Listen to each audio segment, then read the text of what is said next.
Black Star Network is here. Hold no punches. I'm real revolutionary right now. Support this man, Black Media. He makes sure that our stories are told. Thank you for being the voice of Black America, Roland. Stay black. I love y'all. All momentum we have now, we have to keep this going. The video looks phenomenal. See, this difference between Black Star Network and Black-owned media and something like CNN. You can't be Black-owned media and be scared. It's time to be smart. Bring your eyeballs home. You dig?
Today is Thursday, January 25th, 2024. Coming up on Roland Martin Unfiltered, streaming live on the Black Star Network.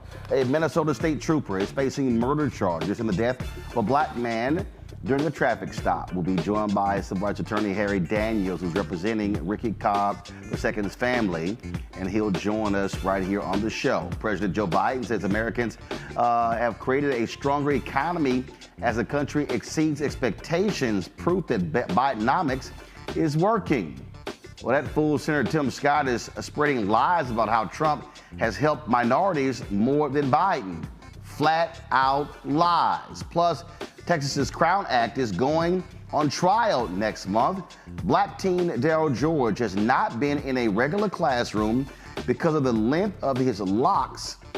Not only that, the superintendent of the district takes an ad out in a local newspaper saying that conformity is the American way. We'll be joined by a member of the Texas legislature to discuss this. Also, folks, it's National Gun Violence Survivors Week, and the Maryland Congressman is hosting an action summit on Capitol Hill to discuss strategies for reducing gun violence. He and a mother who lost her daughter to gun violence will join me on the show. Folks, it's time to bring the funk on Roland Martin Unfiltered on the Black Star Network. Let's go. He's got it. Whatever the miss, he's on it. Whatever it is, he's got the scoop, the fact, the find. And when it breaks, he's right on time and it's rolling. Best believe he's knowing. Putting it down from sports to news to politics. With entertainment just for kicks, he's rolling. It's on go, roll, y'all. It's Roland Martin, yeah. Rolling with Roland now. He's funky, he's fresh, he's real, the best, you know he's Roland Martin now.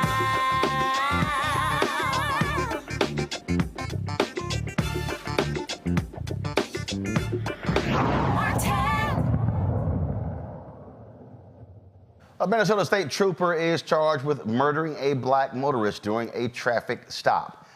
The stop took place on July 31st. Ricky Cobb II failed to get out of his car and took his foot off of the brake when officers tried to arrest him. Trooper Ryan Londregan shot Cobb as he drove away. He has been charged with second-degree unintentional murder, first-degree assault, and second-degree manslaughter. Hennepin County Attorney Maryland Moriarty said the officer's use of deadly force against Cobb was simply not justified.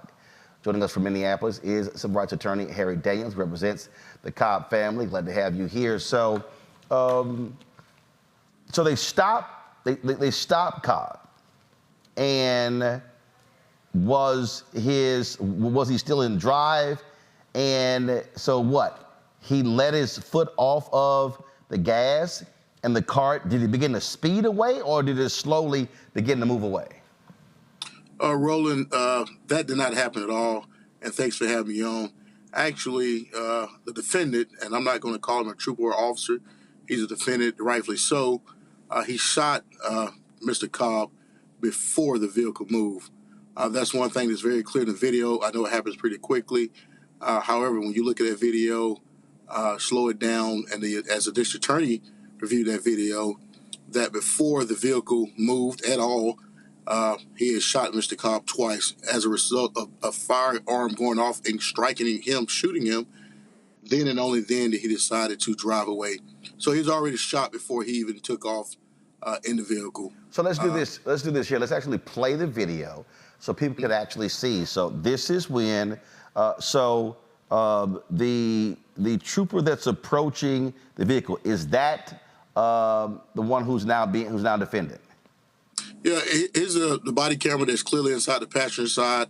And if you look at the video, he immediately escalates. The trooper that's on. Okay, guys, freeze it right there. First, do we have audio, control room? All right, so Harry, let's do this here. We're going to play this. We're going to turn the audio up. So roll it back to when they were, before they walk into folks. And I want you to play it. I want you to have the audio turned up so we can actually hear what took place. All right, so let's go.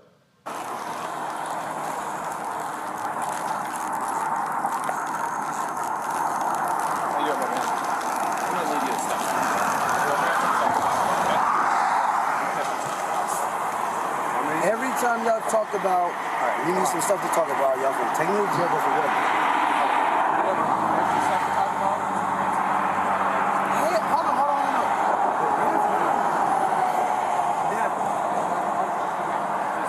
No. Can I call my attorney right now?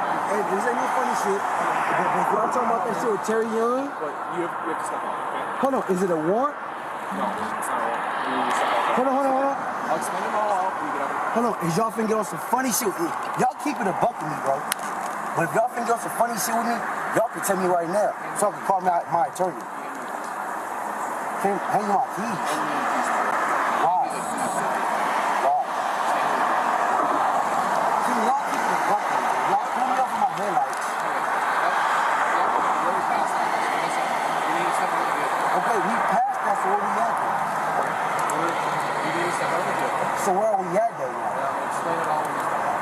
But when you say step out of the vehicle, you're gonna explain it to me, and then y'all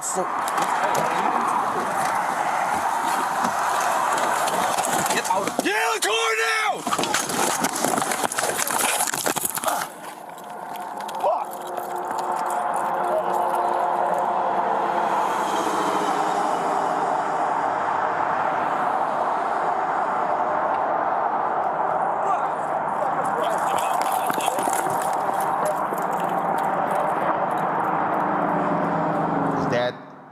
All right, folks.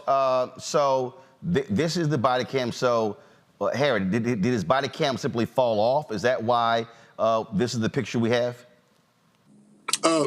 Roland, I'm not 100% sure. Okay. I do know that body camera was in that position for a while. As you can see, before the vehicle moved forward, and he can hear it better. He couldn't really hear it that good, but he immediately shoots twice. His partner is reaching across to take Ricky out of the seatbelt, to unbuckle his seatbelt, but for Ricky's body, the other officer probably got shot. He shot him at point blank range. Anybody know point blank? That's not a time for the bullet to come out of barrel and drop down. It's a plain line from him shooting from the passenger side into ultimately striking Ricky. This is not a. So the trooper who shot was the one who was on the passenger side. That's correct. The trooper shot was the one on the passenger side. The one who's on the driver's side did not shoot. He was trying to extricate Ricky from the vehicle by reaching over. So, folks, do this here. Cue this one back up. Cue this one back up, the one that is cued back up, because, again, this is the body cam footage of the officer who was talking to Ricky on the driver's side. So let's play that. Patrols with Pat with LTAC 2 for pursuit with shots fired. Westbound 94 from Dowling, David Boy, Frank 402. Valid protection order.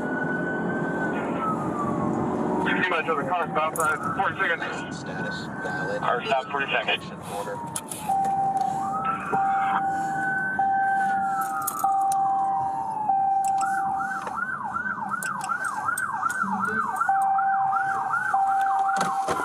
License status valid.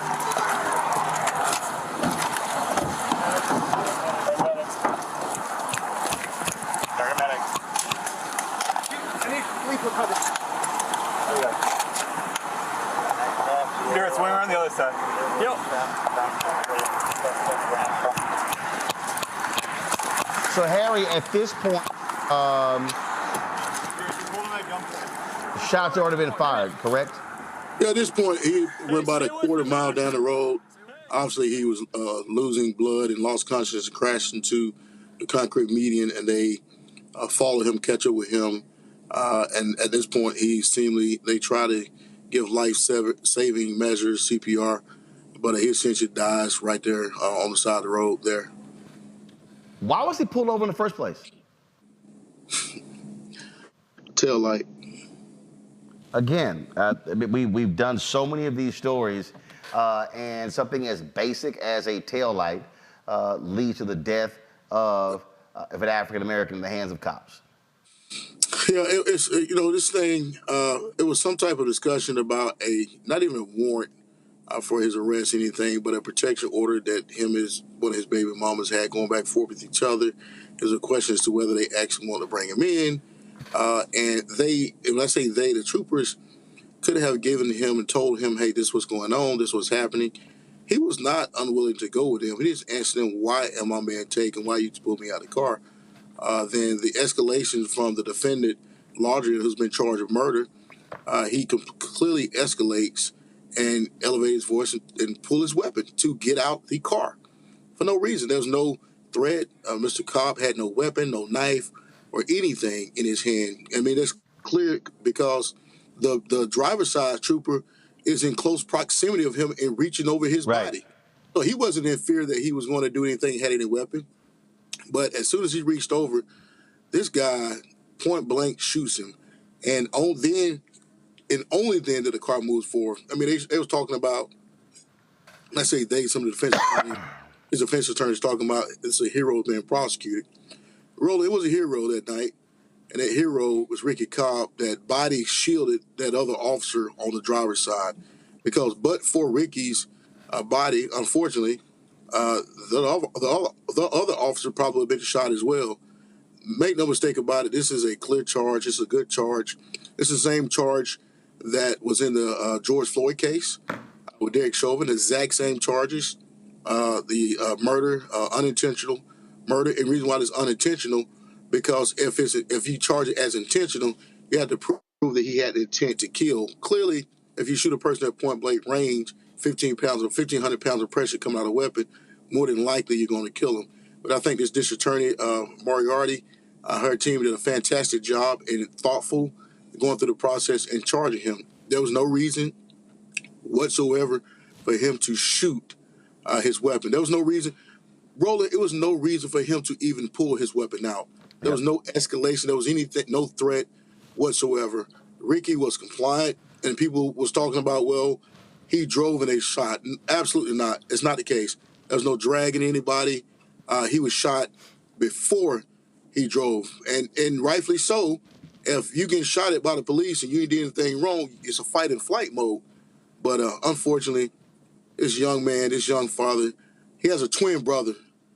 Who's great, who spoke very elegant, looked just like him, and his family miss him dearly.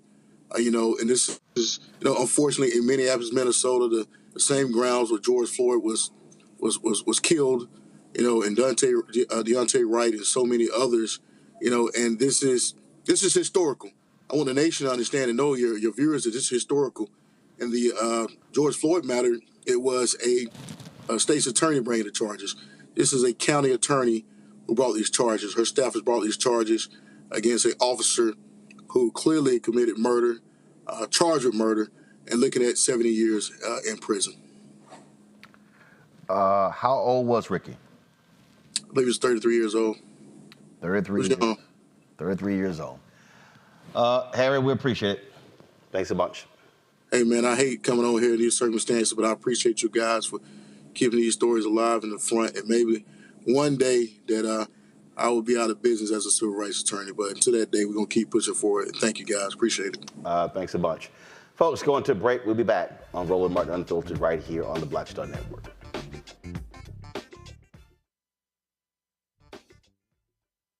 Hatred on the streets, a horrific scene, a white nationalist rally that descended into deadly violence. White people are losing their damn minds. An angry pro-Trump mob storms the U.S. Capitol. We're about to see the rise of what I call white minority resistance. We have seen white folks in this country who simply cannot tolerate black folks voting. I think what we're seeing is the inevitable result of violent denial. This is part of American history. Every time that people of color have made progress, whether real or symbolic, there has been what Carol Anderson at Emory University calls white rage as a backlash. This is the rise of the Proud Boys and the Boogaloo Boys. America, there's going to be more of this. Here's all the Proud Boys, guys. This country is getting increasingly racist in its behaviors and its attitudes because of the fear of white people. The fear that they're taking our jobs, they're taking our resources, they're taking our women. This is white fear.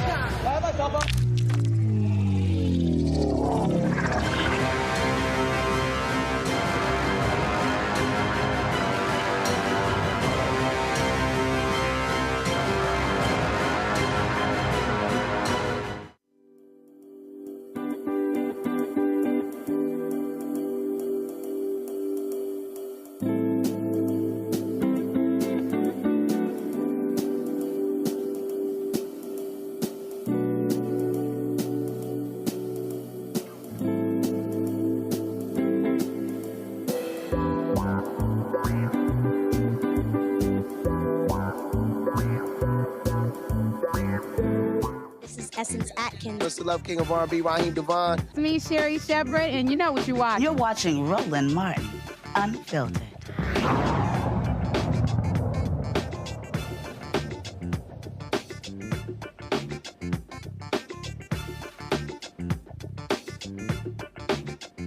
All right, folks, our Thursday panel. Joining us right now, Dr. Greg Carr, Department of Afro-American Studies, Howard University, out of Washington, D.C. Ricky Cobb, host of the Ricky Cobb Show on Sirius XM Radio, out of D.C. as well. Lauren Victoria Burke, Black Press USA, Arlington, Virginia. Lauren, you often talked about having family members who are law enforcement officers, and I swear, I mean, over and over and over and over and over again, traffic stops leading to deaths of Black motorists.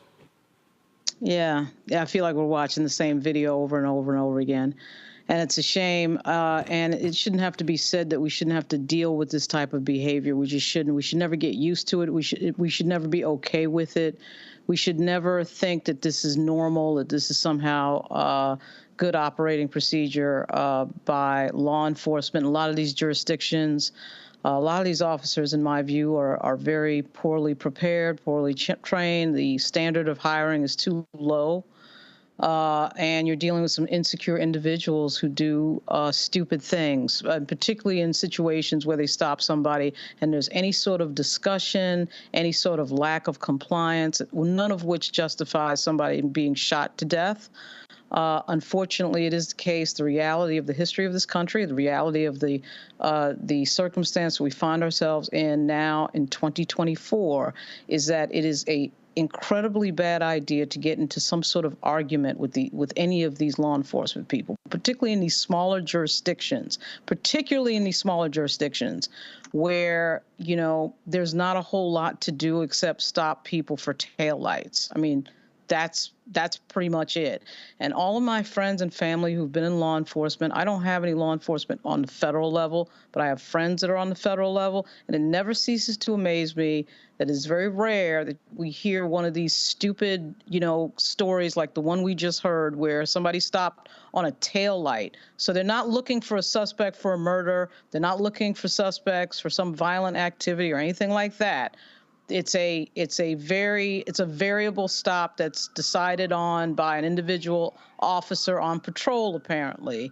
And it amazes me. It's always this type of small town cop. Very rarely is it anybody who has actually gone through a ton of training, which on the federal level, they get trained for something every freaking week. Well, at any rate, it's still crazy. It's absolutely crazy. Well, the difference here, Reese, this is a state trooper.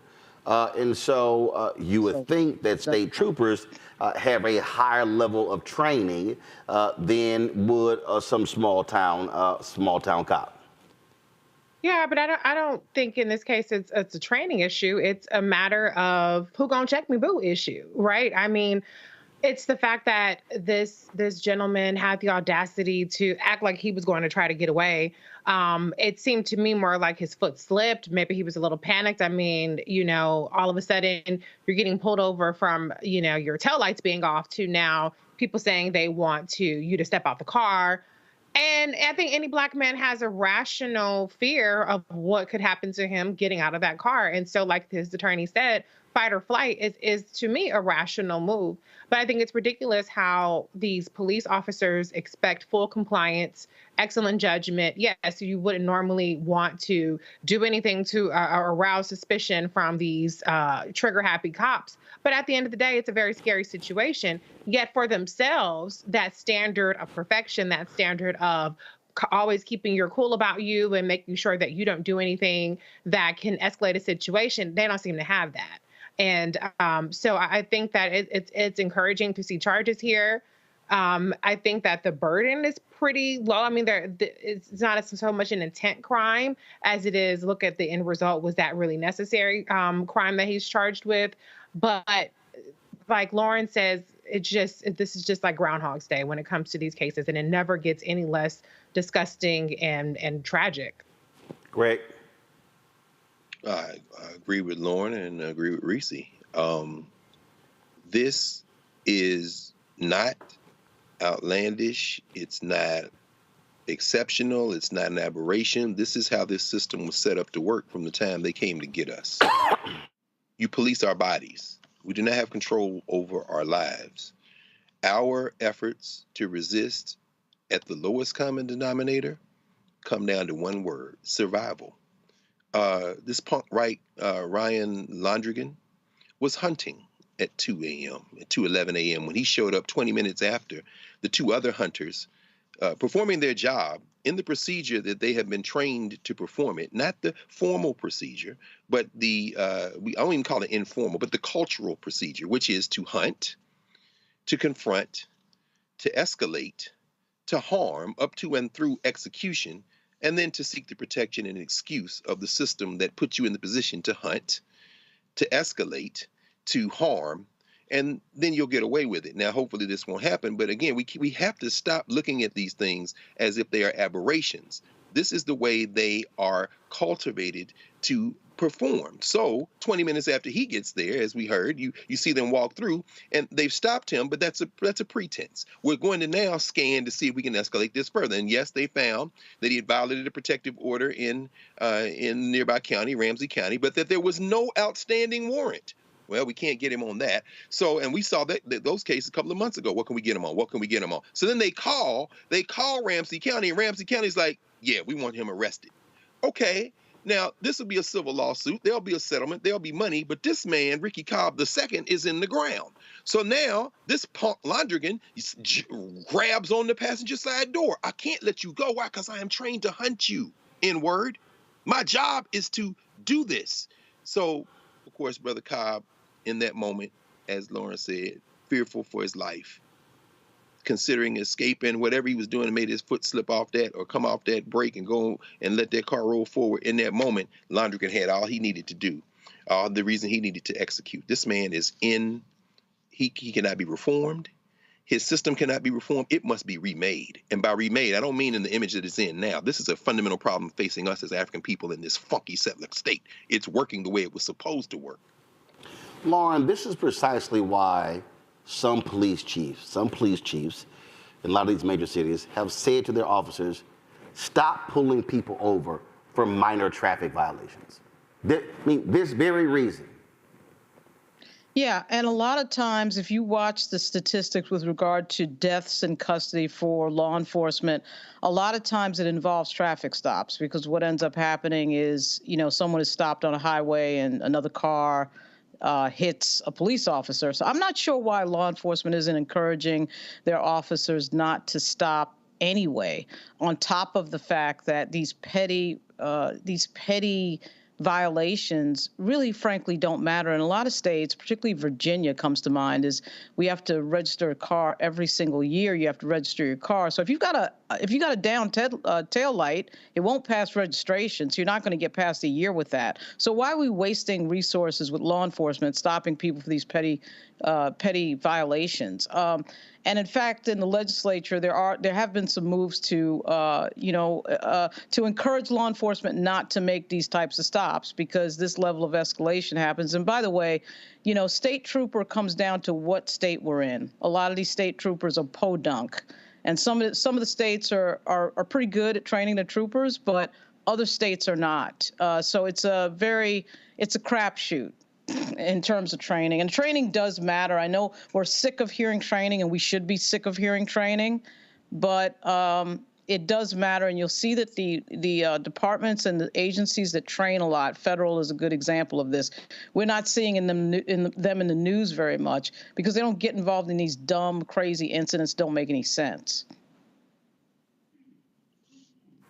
It's just increasingly frustrating, Reese, that it's a traffic stop. I think back to the brother who was shot with air freshener hanging down.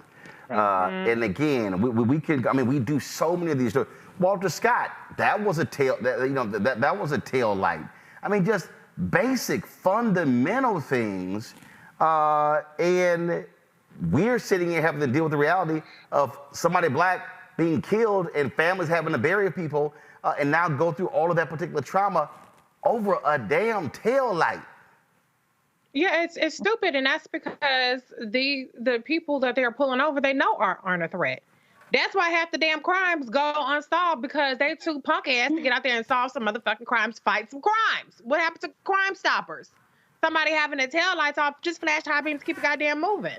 But this is what they're doing because they have a population of people that are sitting ducks, waiting for them to get their rocks off that night. Maybe they don't shoot somebody that night. Maybe they just berate them, harass them, kill some time, doing whatever the hell they need to do to make themselves feel important, except for doing the actual work of protecting and serving the public. And so, I mean, I'm a big fan of abolishing traffic stops personally. I just paid a $250 damn ticket, from little cameras and shit yesterday. And you know what? As much as that was painful, I would absolutely take that over having to interact with the police officer saying, ma'am, do you know why I pulled you over? I will pay that ticket and go on about my business and actually have a life to continue to live. And so as long as these traffic stops serve as a pretext to mess with people, we're going to continue to see these kind of stories, and we're going to continue to not see any decline in the actual crime being solved and stopped in our communities. And of course, and we're likely going to see unions and other cops out there now complain, oh, this hurts morale, stuff along those lines. They want complete and utter protection as opposed to holding folks accountable, Greg. Absolutely. And it does hurt morale. It should crush morale. It does irritate them. It should irritate them to retirement or finding other work. What happens to those police chiefs, to those district attorneys who are appointed on promises to do things like stop these small arrests? What happens to them? They are opposed by the, quote, rank and file. The culture of hunting is the culture of policing. And those good people, and by that I don't mean to make a good-evil distinction here, although Ryan Londregan has taken a life for no reason. And so we know what side of the ledger that falls on if we were to say good and evil. But that having been said, anyone who tries to oppose this from the inside will be opposed by the rank and file. It should destroy their morale. It should reach into their souls and turn them inside out. So so we have to change the way I think we talk about these things. So when we say, well, if there's a way to reform policing so that it won't hurt morale, that's not true. We should say instead, we are going to destroy your morale. We're going to overwhelm you by our collective force, whether it be through the ballot box, through protests, through appointments of police chiefs and supervisors, and the election of officials, district attorneys, and congresspeople, and city officials, and others, and the creation of civilian review boards and all that. We must come forward collectively to destroy the police and remake whatever public safety concept we need in the image of the people who should be being protected. Because these people are rogues. They recruit the Ryan Londregans of the world to do exactly what they did to Ricky Cobb. Folks, hold tight 1 second. Got to go to break. We come back. We'll talk about gun deaths in this country and the effort to lower them, stop them. We'll discuss that next right here on Roland Martin Unfiltered on the Black Star Network. Be sure to support us in what we do, folks. Our Bring the Funk fan club. Our goal is to get 20,000 of our fans contributing on average $50 each to raise $1 million to offset the cost of not only running this show, but the other shows on the Black Star Network. There's no other black-owned media outlet doing the kind of content that we do every single day here on this network. Your support is critical to us doing what we do.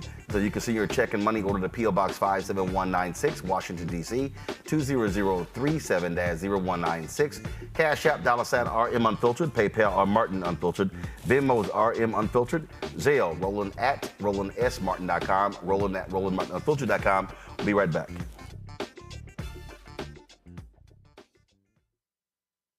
Grow your business or career with Grow with Google's wide range of online courses, digital training, and tools. Gain in-demand job skills with flexible online training programs designed to put you on the fast track to jobs in high-growth fields. No experience is necessary. Learn at your own pace. Complete the online certificate program on your own terms. Stand out to employers, get on a path to in-demand jobs, and connect with top employers who are currently hiring. Take one professional career certificate program or all 6. Earn a Google Career Certificate to prepare for a job in a high-growth field like data analytics, project management, UX design, cybersecurity, and more. All professional career certificate programs must be completed by December 31st, 2024. Scan the QR code to complete the application. There are 1,000 scholarships available. Grow with Google and J. Hood and Associates. Be job ready and qualify for in-demand jobs. We just have one of the oldest cultures that's desperately needed for mutual salvation. That's the consciousness. We have the keys in our roots to save mankind. We get to see the condition of other countries, other oceans, other cultures. And if we believe in God, a lot of us do, He's telling us if you don't get rid of that stuff that makes somebody superior or inferior and work together for the mutual salvation, everybody's gone.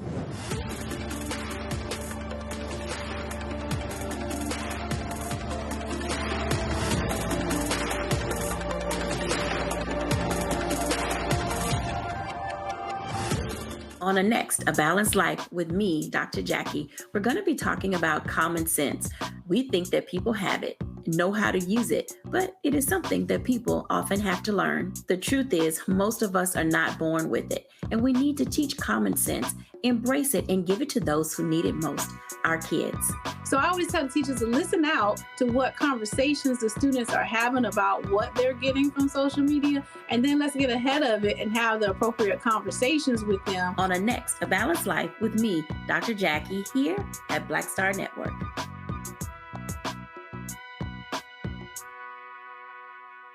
Hello, I'm Jamia Pugh. I am from Coatesville, Pennsylvania, just an hour right outside of Philadelphia. My name is Jasmine Pugh. I'm also from Coatesville, Pennsylvania. You are watching Roland Martin Unfiltered. Stay right here.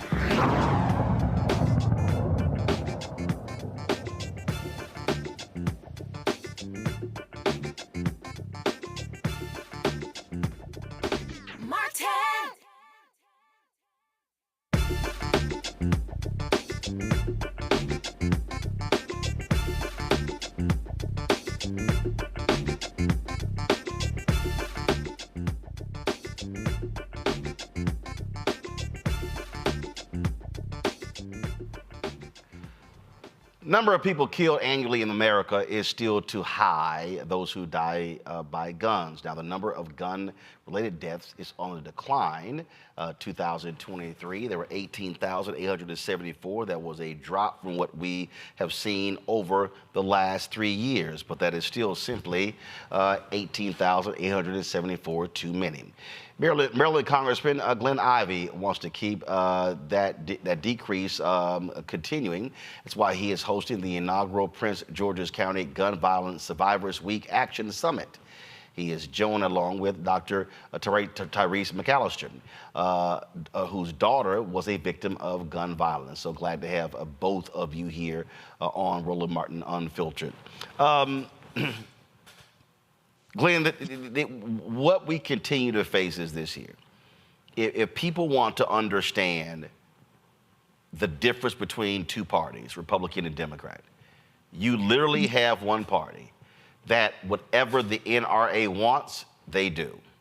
Yeah. When we have seen gun violence in this country, when we have seen mass shootings, Tennessee, where there was a school shooting, one of the first things they did was grant immunity to a gun manufacturer in that state. And so that really is, if people are sitting here at home saying, hey, both of these parties are the same, this is a perfect issue where it's clear they're not. That's absolutely right. We're trying to move bills through Congress right now that are just really straightforward. I'll give you a couple examples. I've got a bill that's called Raise the Age. It would take the age from 18 to 21 to purchase an assault weapon. It's already 21 to buy a handgun. I can't get one Republican to co-sponsor that bill. Another one, ghost guns. The only reason you have a ghost gun is if you want to commit a crime and not get caught because they don't have serial numbers on them. And people who can buy them just over on the internet. Can't get one Republican co-sponsor for that one either. So, just really straightforward stuff, expanding background checks, red flags, and the like. They're not co-sponsoring or supporting any of those, much less bringing them to the floor for a vote. So we're going to keep trying to push to get those. We're trying to use discharge petitions, which is an arcane strategy. But we need to try everything we can to try and address these problems. This right here, Dr. McAllister, is a perfect example of when I hear people say, you know what, I'm just going to sit this one out. I'm not going to vote. Whether it's for president, whether it's Joe Biden, whether it's Vice President Kamala Harris, whether it's for U.S. Senate, for members of Congress, whether it's for state elected officials. And I keep saying, well, you can't say there are issues that you care about, but then you're going to sit elections out when it's the politicians who are the policy makers. You're absolutely right. It's very frustrating, especially for a person like myself who lost a daughter or child to gun violence, that people would even think to sit this out or to not get involved in other ways. Like, we need all hands on deck.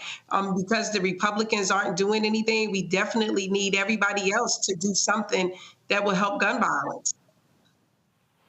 So, Congressman Ivey, what will this summit do? What's the plan of action?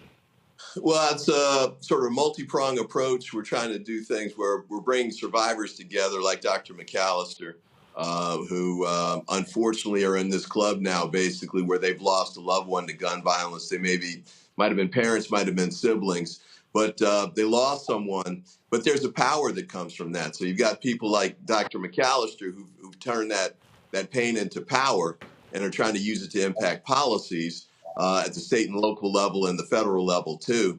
But also they formed a network where they're providing support to each other. Other parents or siblings who just are recently going through something that they've gone through before. And Dr. McAllister actually has a background in mental health treatment too. So she's especially good at this. Another big part of what we're trying to do is get resources to the communities, grants. The Biden administration has been fantastic, not just on this front, but across the board. But, in getting funds for key programs, like we're trying to get violence interrupters. We're trying to do programs that incorporate the hospitals. We're trying to do outreach to get additional treatment, mental health treatment from an intervention and prevention standpoint, instead of waiting until after some shooting has taken place and somebody's been hurt or killed. So there are all of these kinds of things we want to try and bring forward tomorrow. And see if we can sort of come together, work together, and move forward together. Doc, do you and others plan to go knock on the doors of Republican members of Congress and say, why don't you attend this summit and see if they even will show up? We had not planned to do that, but I think that's an amazing idea. We definitely need to hold elected officials accountable, because no matter how you got in office, no matter who voted you in, you are supposed to hold their office for every person that you're over. And so we do need to do that. So thank you for that idea. I think we should be more aggressive. Questions from the panel. Reese, you first. Yeah, I want to know how can you influence at least funding towards these programs outside of the official legislative process, where you have to get a bill passed, like in the appropriations or any of those kinds of methods of getting more funding towards preventing gun violence? Great question. I mean, there's a couple of ways to go about it. One is through the grants process. So the Department of Justice, which had a lot of programs, their burn grants and other grant approaches for these types of programs, have been dramatically expanded under the Biden administration and continue to grow. And the Biden administration also launched the first ever White House office that's focused solely on reducing gun violence. So they're really helping to try and get that out. We're trying to get the word out as well, so people who need these grants to provide the services at the local level, like in Prince George's County, have access to those dollars. Secondly, we're blessed to live in a state, Maryland, where the state legislatures and localities and the counties are providing services and funding to do this as well. They see the importance of it. They're passing laws that we can't get done at the federal level, like banning ghost guns, for example. They're doing it at the local level, too. So it's got to be a 1-2 approach. And I think, we're aimed at really trying to build that up and expand it and accelerate it tomorrow morning. Greg? Thank you, Roland. And reading through the materials for the summit, one thing continued to come to my mind. I want to ask you all about this. We know that guns are a symptom, albeit a deadly one, of some underlying, very deeply structural cultural problems. We talk about education, we talk about employment. In the current environment where a number of the folks who push back against gun control legislation and anything related to that are folks who profit greatly, how can we think about the nature of this problem more deeply in terms of the culture of violence that this society foments and the profit factor as it relates to people who have a vested interest in continuing to kind of foment that culture of violence? Yeah, that's a great point. I mean, I think one of the panelists tomorrow is going to talk in terms of accountability for gun manufacturers and distributors, because what's happened is they've been given essentially protection from any kind of lawsuits, which would force them to be held accountable and pay damages for the injuries that they're causing. As you may know, I mean, any shooting can cost a community up to $1 million or beyond, and that number goes up if there's a death. So, we've got to find ways to make sure that the people who are essentially merchants of this kind of death can be held accountable for it. And then with respect to the sort of trying to get to the root causes of it, I agree. I think we need to expand education programs. We need to improve the schools. And those are long-term efforts that we need to make sure we build out. But at the same time, we need short-term solutions because we want to make sure we're not losing people now. We've got kids dying like Dr. McAllister's daughter. We need to make sure we're doing everything we can to derail that as quickly as possible. And so we're looking to some of these quicker term solutions like the violence interrupters and other strategies like that. Lauren? Ms. McAllister, sorry to hear about your daughter.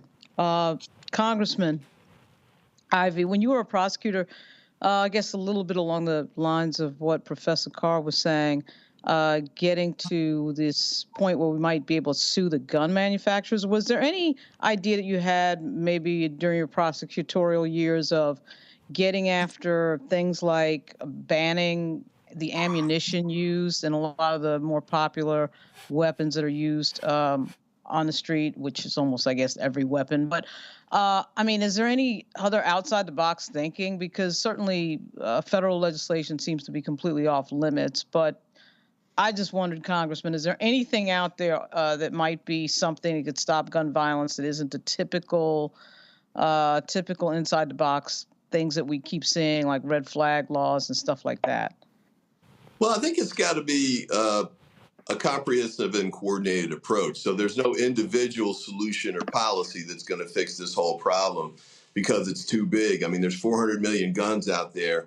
And as Dr. McAllister's talked about, there's mental health issues for young people across the board. Some of them have grown up in communities where they've lost friends or cousins and haven't necessarily gotten treatment or assistance for that. But, when I was state's attorney from 2002 to 2010, there was a period where we overlapped with the assault weapons ban, and we saw that it had worked. But the Republicans were able to keep us from extending it. And so we've gone without it for maybe almost 20 years now, I think. So, and we've seen the problems with that, the expansion of, gun shootings and these mass shootings, whether it's the grocery store in Buffalo or, the concert in Las Vegas. We've got kids now. When I was a kid in school, we did fire drills. Now they do active shooter drills. So those are the changes that we've had to deal with. But we have to try and find whether it's a new approach, like some of the things that, like the violence interrupters are not brand new, but they're new to some communities, including Prince George's. We've only had those for a couple of years. We want to try and expand those. And there's some things that are just tried and true, like intervention and prevention programs, faith communities, coaches. Sometimes it's tutors, mentors. Sometimes it's reaching a kid is the biggest solution. It doesn't necessarily have to be a new law or something. One person can make a difference in a kid's life. Thanks. Dr. McAllister, so question for you, Doc. What would you like for residents, regular, ordinary people to do? People out there who suggest that, they're powerless. What do you want them to do? I want them to realize that they have more power than they think. I want them to do something. Everyone can do something, whether it's write a check, talk about it on social media, join an organization that's doing the work, mentor a child, take care of your own children, right? Like address the issues in your own household. Everybody really has to do something because this is, no matter what your socioeconomic level is, nobody wants to bury a child. But we've got to be able to do something about it. And everybody has power to do something. Absolutely. Dr. McAllister, Glenn Ivey, we surely appreciate it. What time is the summit and where? It's tomorrow morning from 9 to 1, and it's at the Library of Congress here in Washington, D.C. It's across the street from the United States Capitol. So everybody's welcome. Come on out. We, as Dr. McAllister said, we need all hands on deck, and we'd love to have you there. All right. Well, appreciate it. Good luck with it. Thanks a lot. Thank you. All right, folks, coming up next on Roland Martin Unfiltered, Senator Tim Scott. Really? He's trying to clap back at some folks. After that Stephen from Django performance he did with Trump on stage. Got that for you. Also, Donald Trump has told Republicans, hey, don't do anything about the border. Don't fix it because I want to run on it. Well, Senator Mitt Romney had some words from him about that as well. I'll discuss all of that next right here on Roland Martin Unfiltered on the Black Star Network. When you talk about blackness and what happens in black culture, we're about covering these things that matter to us, speaking to our issues and concerns. This is a genuine people-powered movement. There's a lot of stuff that we're not getting. You get it, and you spread the word. We wish to plead our own cause. Too long have others spoken for us. We cannot tell our own story if we can't pay for it. This is about covering us. Invest in black-owned media. Your dollars matter. We don't have to keep asking them to cover our stuff. So please support us in what we do, folks. We want to hit 2,000 people, $50 this month, raise $100,000. We're behind $100,000, so we want to hit that. Y'all money makes this possible. Checks and money orders go to P.O. Box 57196, Washington, D.C. 20037-0196. The Cash App is $RM Unfiltered. PayPal is R Martin Unfiltered. Venmo is RM Unfiltered. Zelle is Roland at RolandSMartin.com.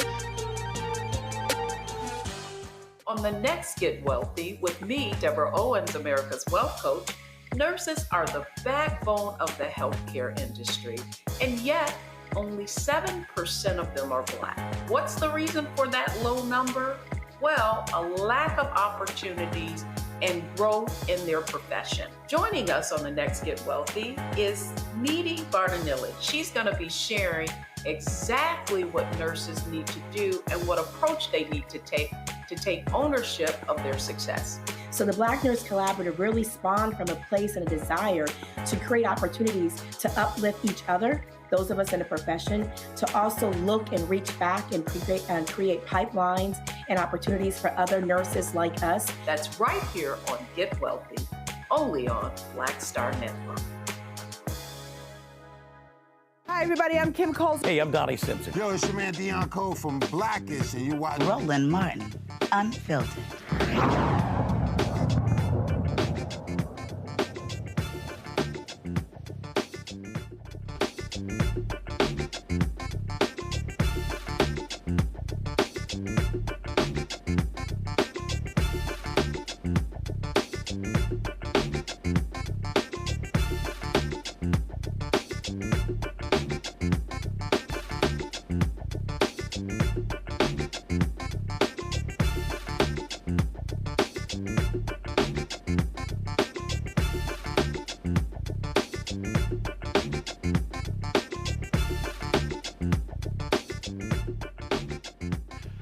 All right, folks, South Carolina Senator Tim Scott is calling out liberals for criticizing his endorsement of Donald Trump.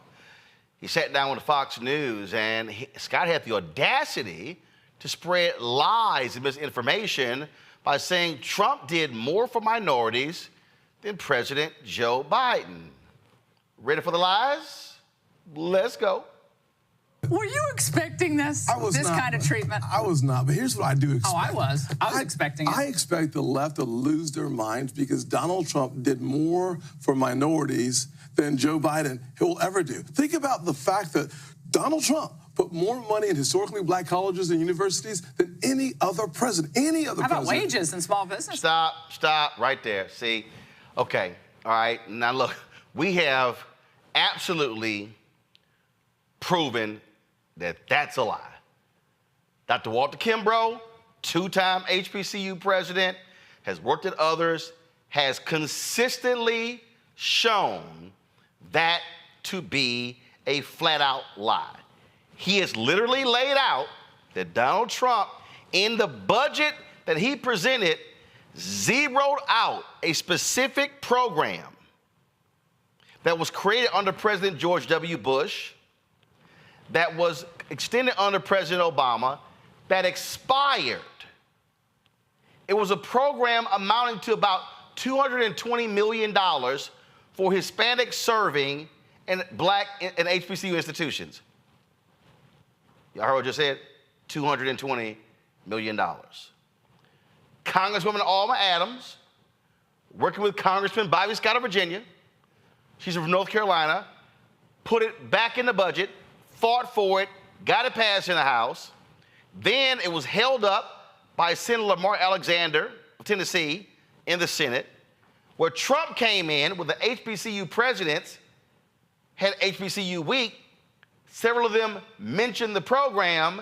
He took it as, oh, I'm going to make permanent funding for HBCUs. Y'all, the total amount for that program is $220 million for HBCU and Hispanic serving institutions. Those are facts. Senator Tim Scott, right there, is lying. And if he wants South Carolinians to show him proof, go to South Carolina State, go to Claflin, and they'll tell you, yeah, that's not quite true, Timmy. Press play. The bottom 20% wage growth was higher than the top 20%. The lowest unemployment rate in the history of the country came first under Donald Trump. You think about rare blood diseases like sickle cell anemia. Who helped champion that cause with me? Donald Trump. Think about the greatest anti-poverty program in the history of the country. Opportunity zones. Stop. Oh, my God. First of all, let's be real clear.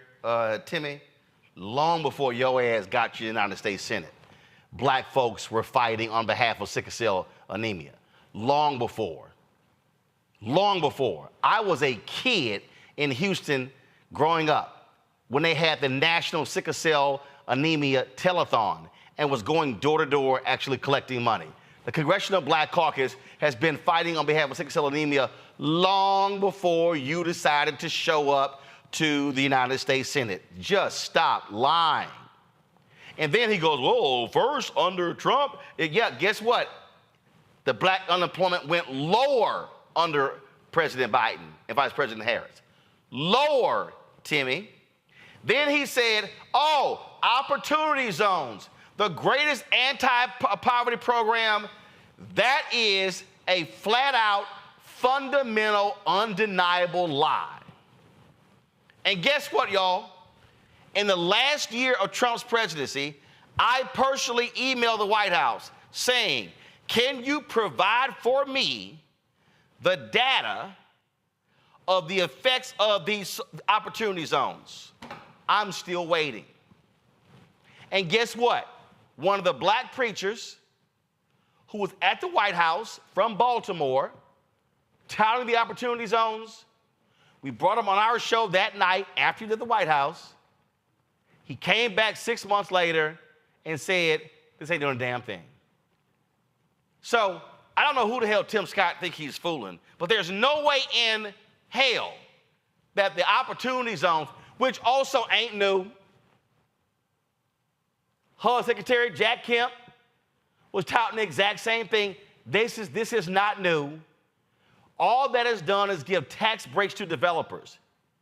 And I dare I dare Senator Tim Scott to come on this show and bring with him the data to show me and prove me wrong how Opportunity Zones have been the biggest anti-poverty program in history.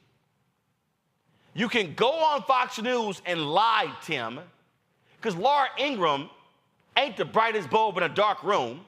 She don't know jack about black people, so she's not gonna challenge you on any of this. What you said is a lie. Go ahead and play the rest of these lies. How about just a good economy? That helps. That helps African Americans. 7 million just like new the jobs. rest of us. Guess what? He helped white people and black people and brown people. I mean, he liked everybody. But they're going really personal on you, and I'm used to it because of what they've done to Justice Thomas, who's been my friend for 40 years, and it's so disgusting, it's so predictable, and it's so lame. They're out of ammunition, they're out of ideas, so it's you have to agree with them. Or you hear it, you're an Uncle Tom. Absolutely. That's what they say. Listen, the most bigoted comments I hear today come from liberals. The racists that we should just turn our focus towards are teachers' unions who trap poor black kids in cities like Chicago out of their greatest future because they refuse to let them go to good schools. I can't imagine why the Democrats have not just said, dear people, I'm sorry, we resign, love DNC. Truly, that's the best thing they could do for the nation. And frankly, I'm looking forward to bringing this race for Donald Trump to be our next president to my home state of South Carolina so the race can be over and we can focus on firing Was it uncomfortable up there? And guess who Tim Scott won't talk to? Black people. Ain't nobody black people watch Fox News. Ain't nobody black watching Laura Ingraham. And then, who the hell does she think she is? All the racist crap that we hear from her and numerous folks on Fox News.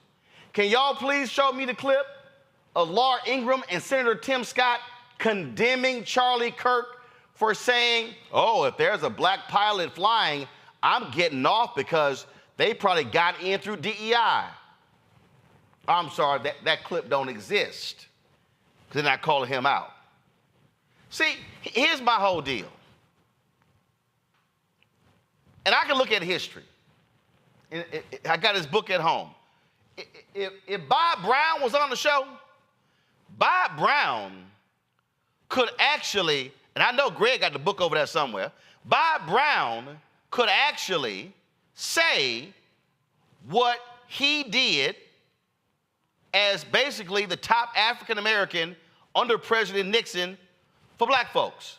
Oh, he could boom, boom, boom, boom, boom. Bob Brown wouldn't have to lie.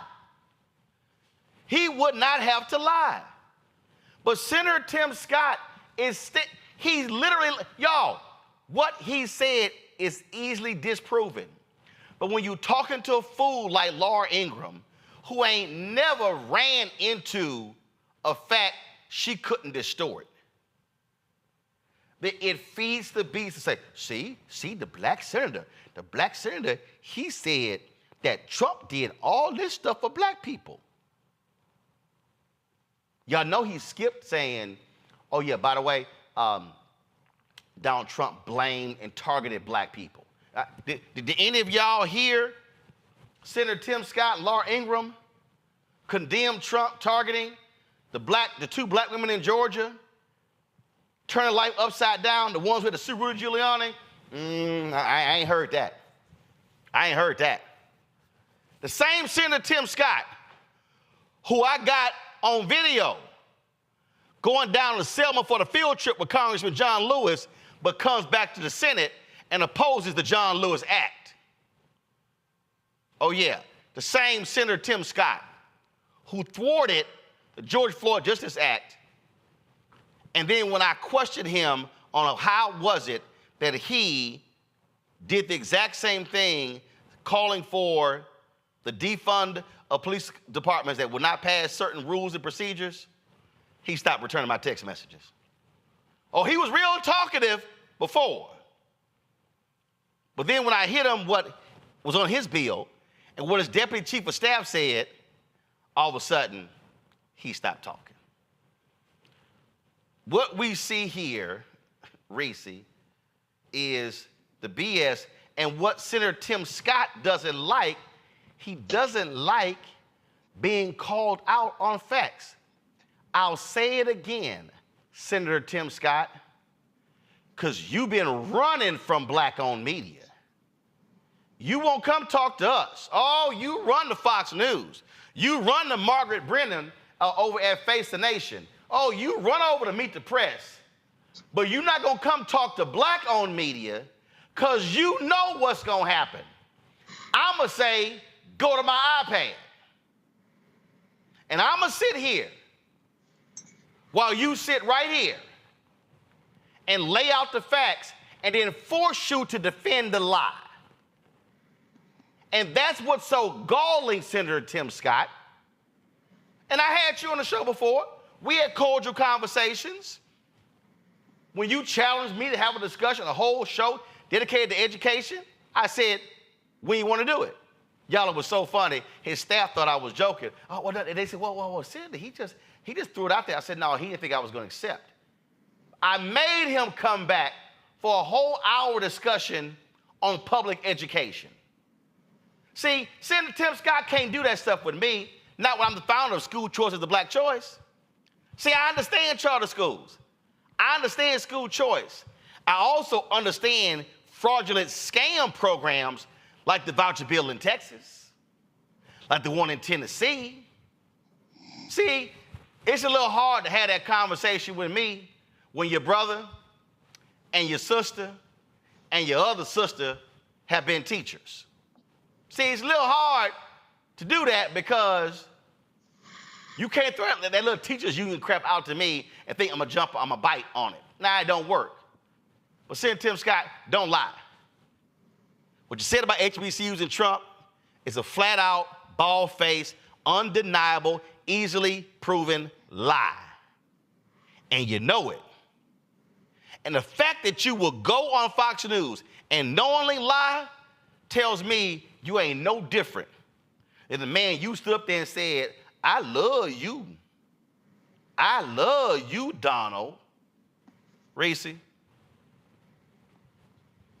Well, I think that obviously Tim Scott, like all Republicans, don't traffic in the truth. They traffic in whatever narrative they think is going to win them that conversation.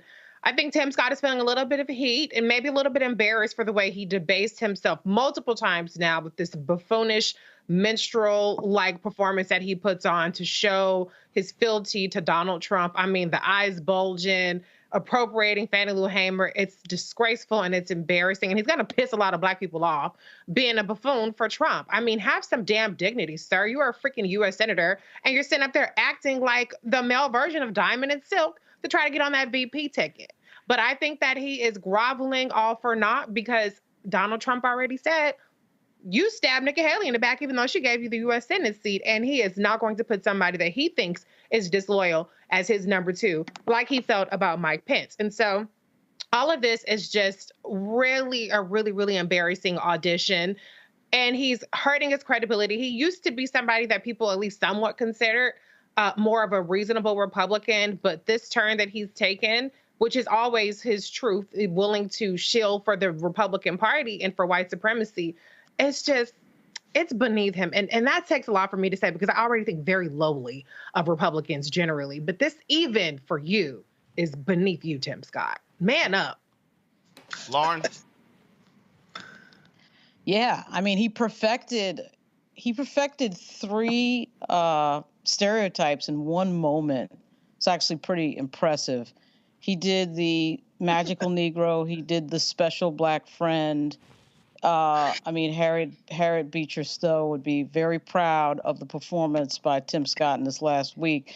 And the lack of self-awareness there is pretty amazing. I actually think that he does have, in fact, a complete lack of self-awareness.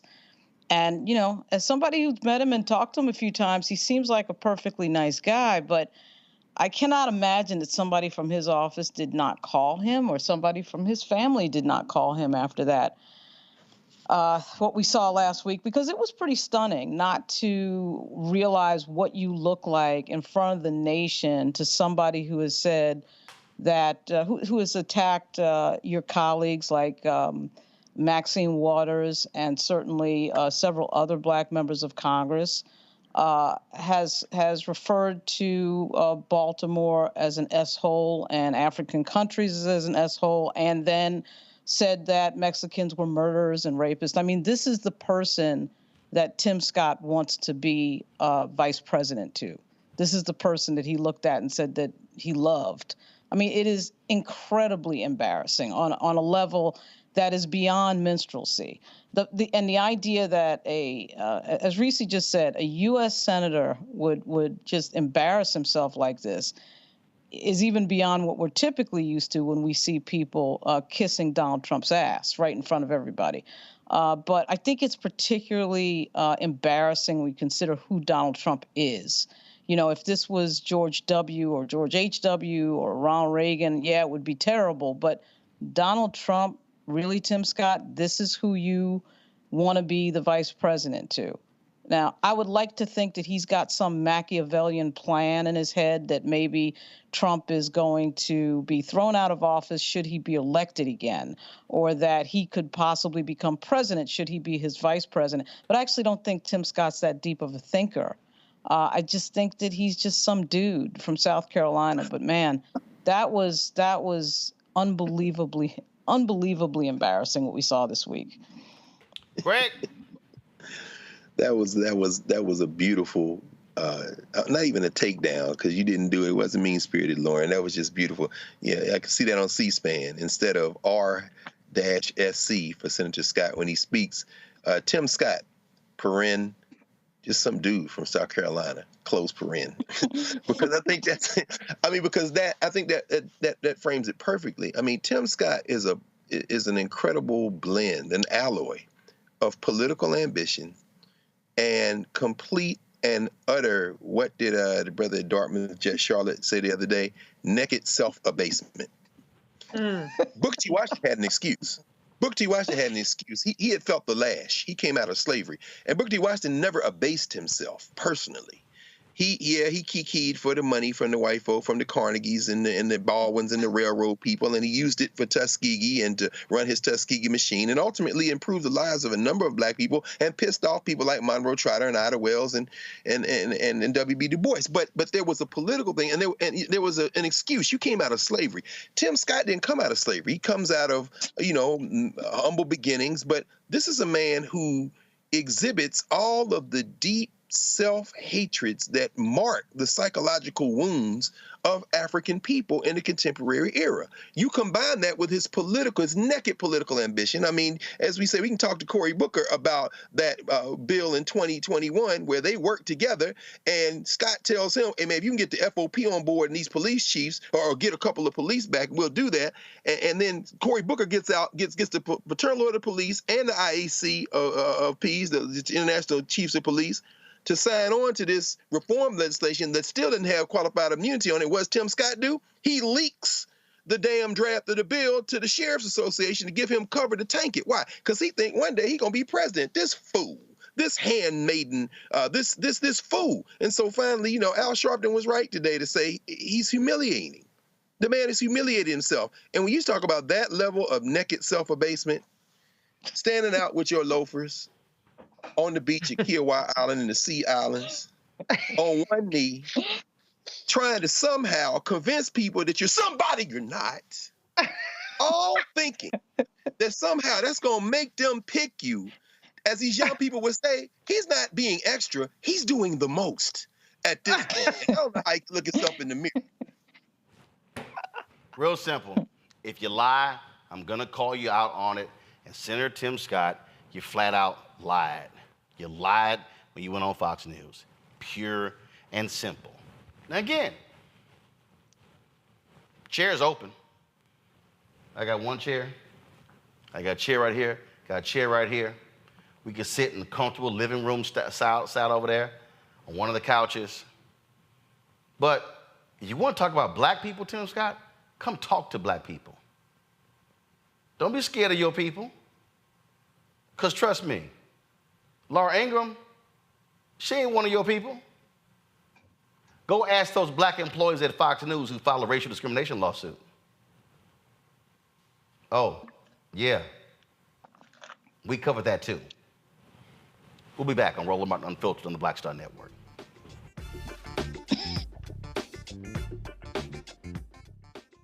Next on the Black Table with me, Greg Cobb. We look at the history of emancipation around the world, including right here in the United States, the so-called end of slavery.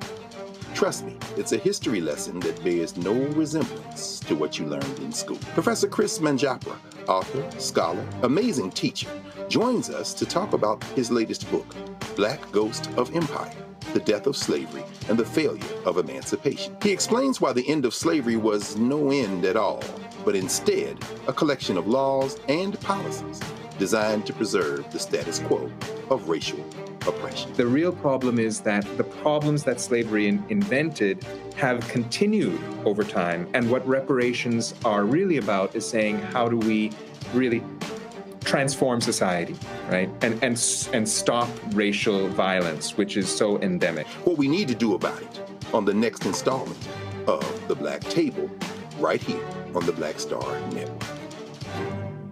Next on The Frequency, we have an incredible conversation with my guest, Nadira Simmons, talking about her new book, First Thing First, Hip-Hop Ladies That Changed the Game. The founder of Gumbo Net tells us the stories behind the women in hip-hop, starting with the first woman that promoted the hip-hop party to Megan Thee Stallion. There's even a chapter on me. That's next on The Frequency on the Black Star Network. We just have one of the oldest cultures that's desperately needed for mutual salvation. That's the consciousness. We have the keys in our roots to save mankind. We get to see the condition of other countries, other oceans, other cultures. And if we believe in God, a lot of us do, He's telling us if you don't get rid of that stuff that makes somebody superior or inferior and work together for the mutual salvation, everybody's gone.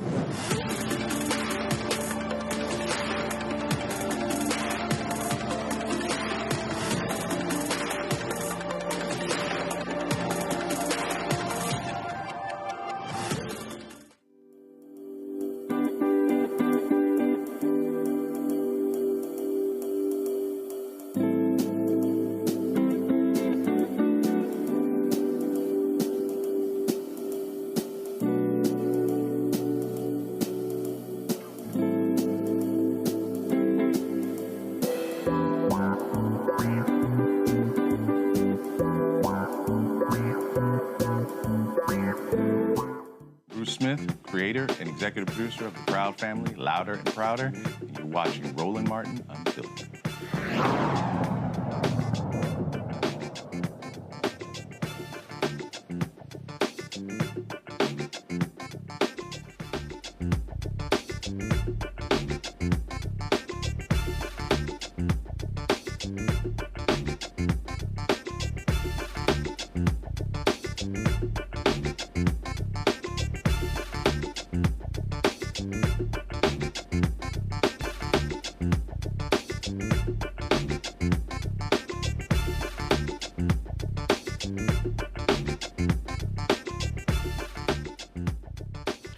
Folks, a Texas judge has ordered a trial to be held next month to determine whether a black high school student can continue being punished by his school district for refusing to change his hairstyle.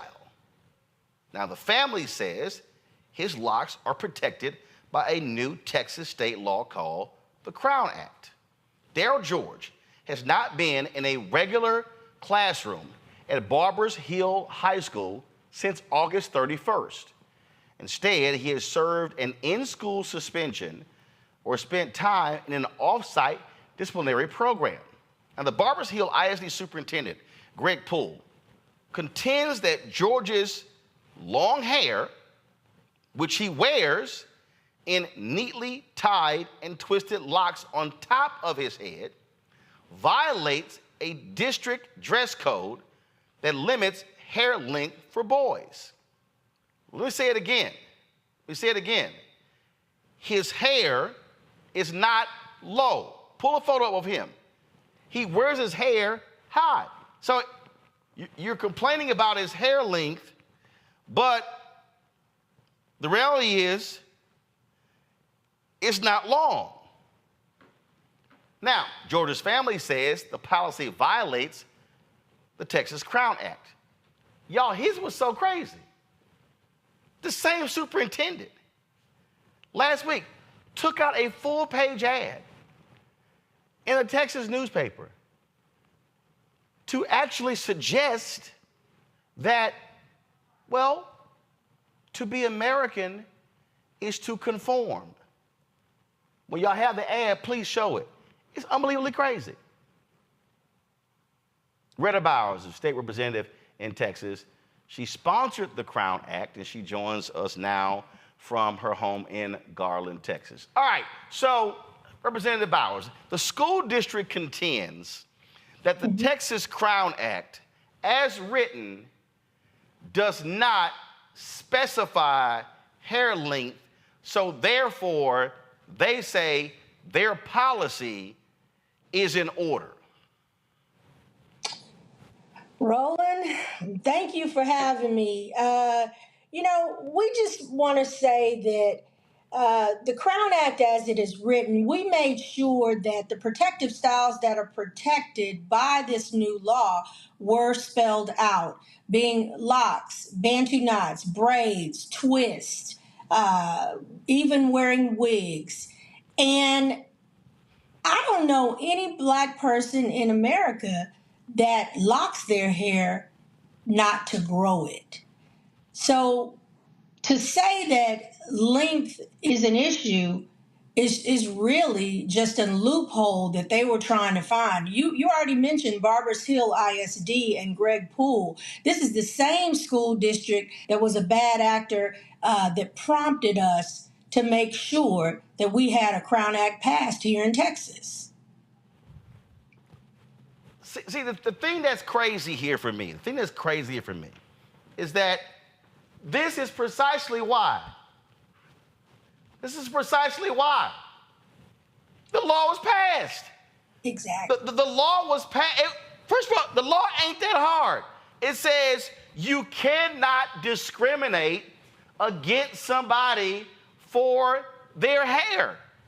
Correct. And you specify in there, this is a district that is specifically targeting this young man. And what's mind-boggling to me, because we've had him on and his mother, is that he's not wearing his hair down. He's literally wearing his hair up. So they're arguing length when it doesn't, it's crazy. Correct. What this is, let's call this what it is. This is a white superintendent who is trying to flat out govern how a young Black boy is to wear his hair. And they're saying is, how dare you be different and wear your hair different? Exactly. And it is racial discrimination at its best, and based truly on the way he's wearing his hair. You know, I said yesterday at the press conference that the way he's wearing his hair doesn't harm anybody, doesn't hurt anybody. He wears his hair locked in barrel rolls, so it is well above his collar, well above his ears, well above his eyebrows. So it does not violate their dress code policy. The other thing that really bothers me about the fact that we passed this bill, and you know, Roland, you and I talked about this many years ago. We passed it here in Texas after filing it twice, 4 years of working on it, and it's the same school district, and again, an African-American young man targeted, and they're not doing it to anyone else. There are many students that are Anglo or Caucasian at Barbers Hill ISD and the high school that their hair is much longer. The attorney has pictures of it.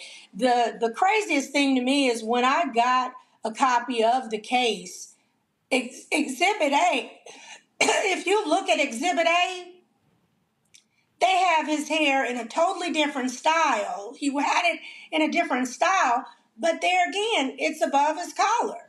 So he might have been wearing his locks differently when they took pictures of him, but never once has it been touching his collar, below his earlobes, or below his eyebrows. And if I tell you, his hair is neatly groomed. His locks are beautiful, if you ask me. And it felt like time had rolled back as we sat in that courtroom yesterday, and like it was fighting for the right to vote. This young man wants to go to school, and he's not even, he doesn't have any disciplinary issues. They're just keeping him from classroom instruction. And I think it's 80% of this school year he's been out of the classroom. He is an 18-year-old. He's a junior right now. And what I'm afraid of is that he will be held out of the classroom for an entire year. Exactly what we were fighting against, to keep from happening. So it's really disturbing when you think about it, because, what I don't want to happen is him to get to senior year and they're saying he can't graduate. Greg Poole, the superintendent, took out this ad, and folks, go ahead and show it. Full-page ad in the Houston Chronicle. He was, guys, you should have the control room. He was complaining about them not printing a letter to the editor. And so he's going on, and he's in here talking about COVID, and he's talking about, he says we have African-American students with hair longer than our dress code permits. They applied, qualified for, and were granted religious exemptions. And he's talking about how the African-American population has grown, and parents are flocking to a disciplined school district that prioritizes safety and has high expectations in all things and doesn't lose sight of the main goal of educational excellence. And he's in here talking about the progressive history of the district. And this is what is trip. He says in here, the problem with relaxing standards without any regard to academic implication is the precedent it creates. Our military academies at West Point, Annapolis, and Colorado Springs maintain a rigorous expectation of dress. They realize being an American requires conformity with the positive benefit of unity and being a part of something bigger than yourself. Okay, first of all, Greg Poole is lying. First of all, they are called, here's the whole deal. They're called military academies. Military academies. Individuals are officers when they leave there. So they are abiding by military standards. It is no different. I am a graduate of Texas A&M University. We have a corps of cadets that sends more officers to the military every year than any other school outside of the military academies. If I chose to become a member of the Texas A&M Corps of Cadets, I would have to abide by the dress code of the Corps of Cadets, the hairstyle of the Corps of Cadets. But because I did not become a member of the Corps of Cadets at Texas A&M, I was a regular student. So it's nonsensical for the superintendent to say, we have our military academies and it's about American conformity, when he gets to dress how he wants to, unlike the leaders of the military academies that he mentioned. Yeah, and Roland, you're exactly right. We're from the same hometown. I'm from Houston. I'm from Detroit, and I'm going to be honest with you. I'm from Third Ward, and the reality is, when you talk about conformity, Barbers Hill ISD is the one who is not conforming. They are not complying with what is the law in Texas right now. And they are not wanting to change their dress code policy to adhere to the Crown Act. And, I went to private school. I wore uniforms, but we're talking about public school in Texas. And right now, race-based hair discrimination is against the law. The Commissioner Mike Morath needs to make sure that all ISDs are in compliance with the Texas Crown Act. And the Crown Act, it promotes acceptance, engagement, student engagement. It promotes freedom to be accepted in the classroom and in the workplace. So whether that's in the classroom or the boardroom, that you can walk in as you are, wearing your hair, rocking your crown how you wish, and be accepted as a professional human being and bring the intelligence that you come with to the table without question. And I just think that they're just trying to find a loophole to keep from adhering and complying to with the Crown Act. So we worked too hard to pass this bill and this legislation in the state of Texas, the deepest southern state to pass it, in a bipartisan way. It passed 143 to 5 out of the House, 29 to 1 out of the Senate. And when Lieutenant Governor Dan Patrick received it from the House, he said it was a bipartisan bill. So they just need to know that they are the ones who are choosing not to conform. And I want to say this, Greg Poole did everything in that full page ad but call me by name. And I want to say this, you call my name, I'm going to show up. And that's why I showed up down in Anahuac, Texas, outside of Mont Bellevue yesterday at that hearing.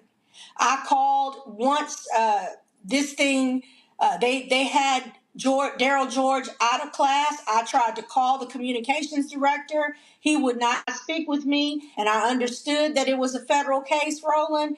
But doggone it, you know, he found a way to call me yesterday after he saw me standing right there in Anahuac.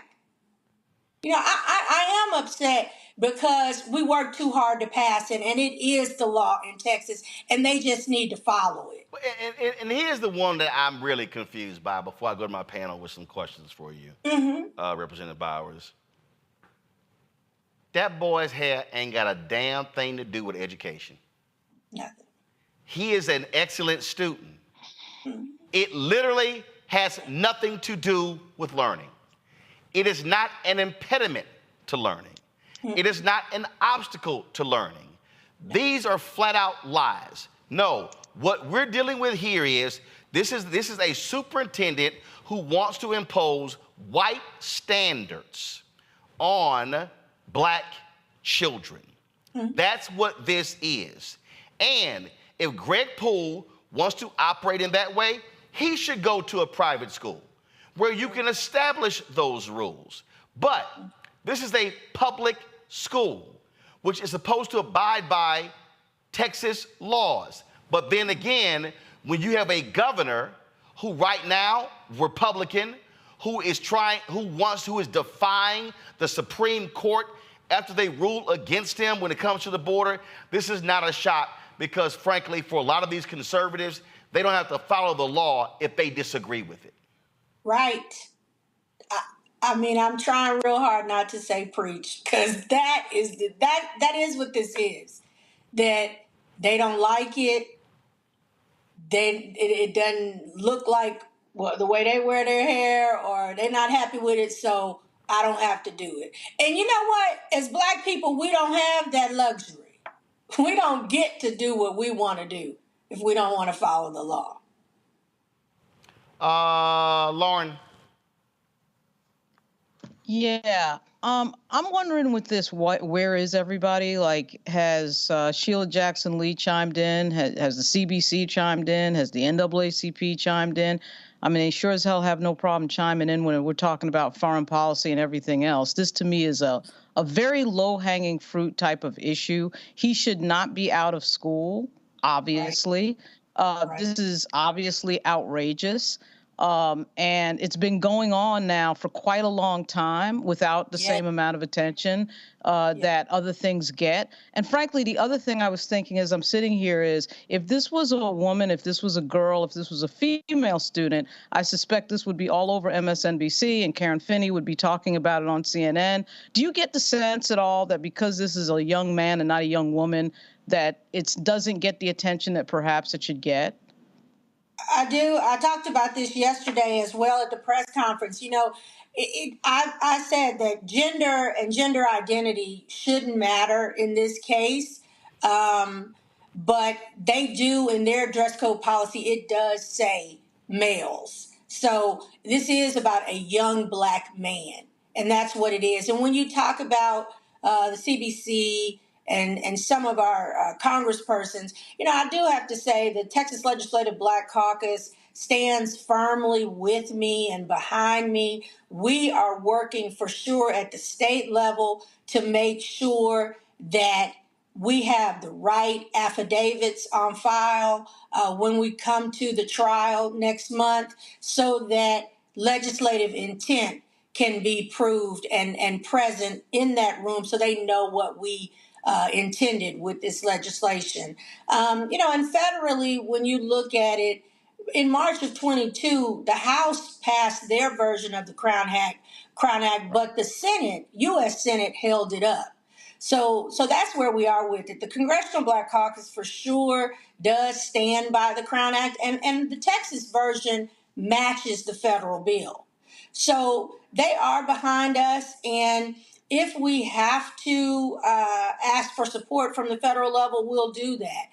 My idea is not at all to go back in the 89th or 88th legislative session in 25 and amend this bill in any way. But I'm glad I'm up for re-election so that if I have to, as the author, that I can certainly be there and be the one to amend my own bill. Reese? Thanks.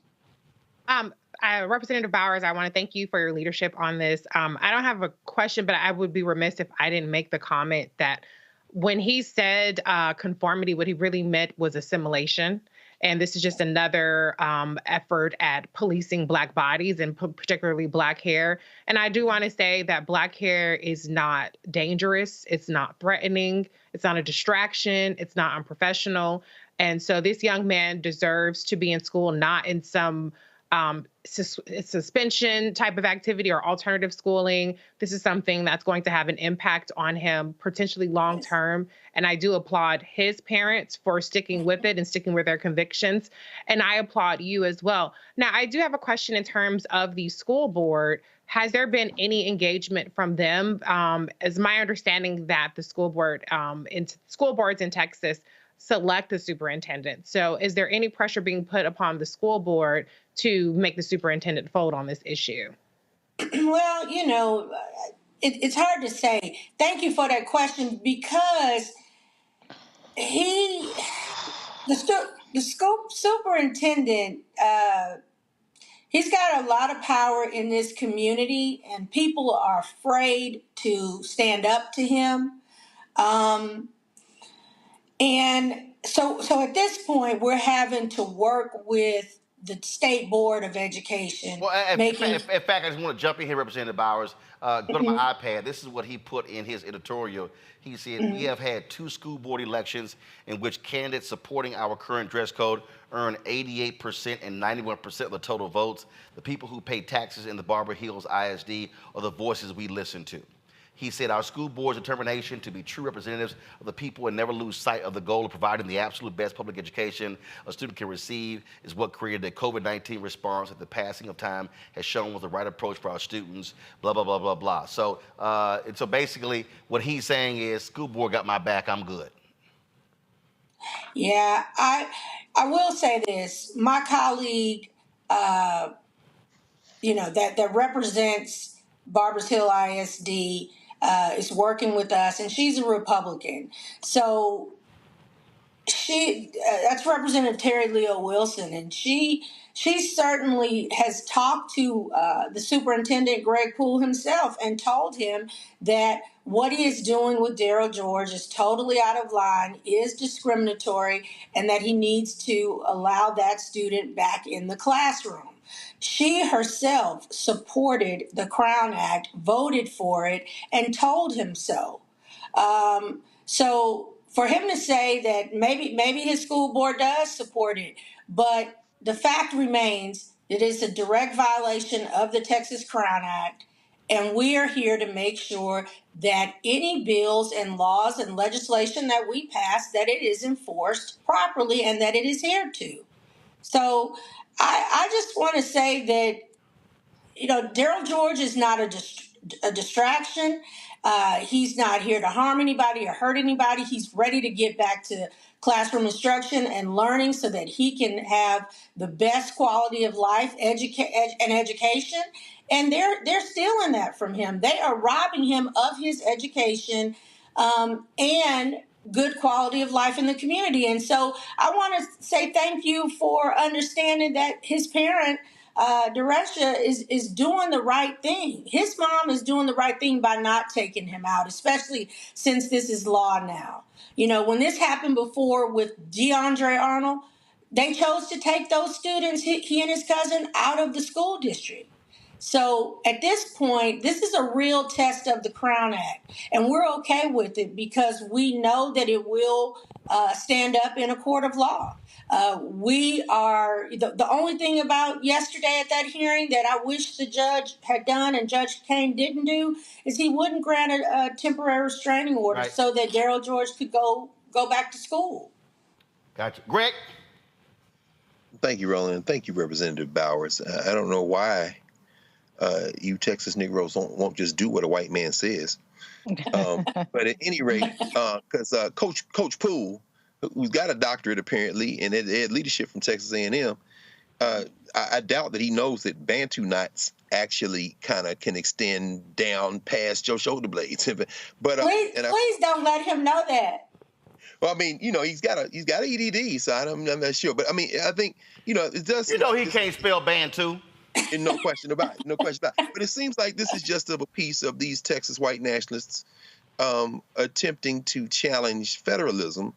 When it's local and they like it, fine. If not, fine. And he's hiding behind his brother in the editorial, Mark Wilson, saying that he voted for the policies. But, a couple of things I want to ask you as it relates not just to the Crown Act, but to other lawsuits. I understand that the families of DeAndre Arnold and Caden Bradford actually have a federal lawsuit, a civil rights lawsuit that's still active. And I read something where the attorney representing the George family said that white boys in that school district can wear their hair over their ears and collar as long as they don't braid it like a Negro. Yes, sir. There seems to be some selective enforcement going on. Any thoughts on suing the living hell out of this genius former coach who just isn't used to Negroes not doing what he says on federal issues, whether it be the Civil Rights Act of 1964, particularly as it relates to gender-based discrimination, racial discrimination, since white boys can wear their hair over their ears and by their collars as long as they ain't braiding it like a Negro? Any thoughts on basically not only seeing the Crown Act validated, but ripping their guts out in the federal courts around civil rights violations? Absolutely, because, when we passed the Crown Act last session, it came to me after I got home, the dust settled. Be honest with you, Governor Abbott's had us in session all last year with 4 special sessions. But you're right. I realized that passing the Crown Act was just scratching the surface in civil rights legislation, and there's so much more. Oh, sorry, folks. We had a little snafu there, so we're going to try to get Representative back to finish her comment there. But at the end of the day, what we're seeing here, y'all, we see what's going on here. I mean, this is white supremacy in action. This is trying to police black bodies. That's what this is. Texas has 254 counties. This is the only school district that continues to give folks hell, and so they're trying to prove a point, and they're going to waste taxpayer dollars by going to court and fight this, and that's what you're seeing here. And so what you have here is you have people who are adamant they don't want to follow the law. It is no different than what we're seeing from the governor of the state when it comes to the border. And so hopefully, looks like we don't have Representative Bowers back, so I want to thank her for coming on. We're going to have her back on, obviously, next month when this goes to trial, and so we can't wait to see the conclusion. So let me go to a quick break, folks. When we come back, we're going to talk about Mitt Romney slamming Donald Trump when it comes to saying, yeah, don't pass immigration reform, anything to do with the border, because I want to run campaign on this here, and Republicans are falling in line. And I'll talk about that letter Governor Greg Abbott of Texas posted regarding the border as well. If you actually remove slavery and slide in immigration, sounds like a Confederate letter. Yep. You're watching Roland Martin Unfiltered on the Black Star Network. Grow your business or career with Grow with Google's wide range of online courses, digital training, and tools. Gain in-demand job skills with flexible online training programs designed to put you on the fast track to jobs in high-growth fields. No experience is necessary. Learn at your own pace. Complete the online certificate program on your own terms. Stand out to employers, get on a path to in-demand jobs, and connect with top employers who are currently hiring. Take one professional career certificate program or all 6. Earn a Google Career Certificate to prepare for a job in a high-growth field like data analytics, project management, UX design, cybersecurity, and more. All professional career certificate programs must be completed by December 31st, 2024. Scan the QR code to complete the application. There are 1,000 scholarships available. Grow with Google and J. Hood and Associates. Be job ready and qualify for in-demand jobs. I'm Faraji Muhammad, live from LA. And this is The Culture. The Culture is a two-way conversation. You and me. We talk about the stories, politics, the good, the bad, and the downright ugly. So join our community every day at 3 p.m. Eastern and let your voice be heard. Hey, we're all in this together. So let's talk about it and see what kind of trouble we can get into. It's The Culture, weekdays at 3, only on the Black Star Network. Hello, I'm Marissa Mitchell, a news anchor at Fox 5 DC. Hey, what's up? It's Tammy Roman, and you are watching Roland Martin Unfiltered.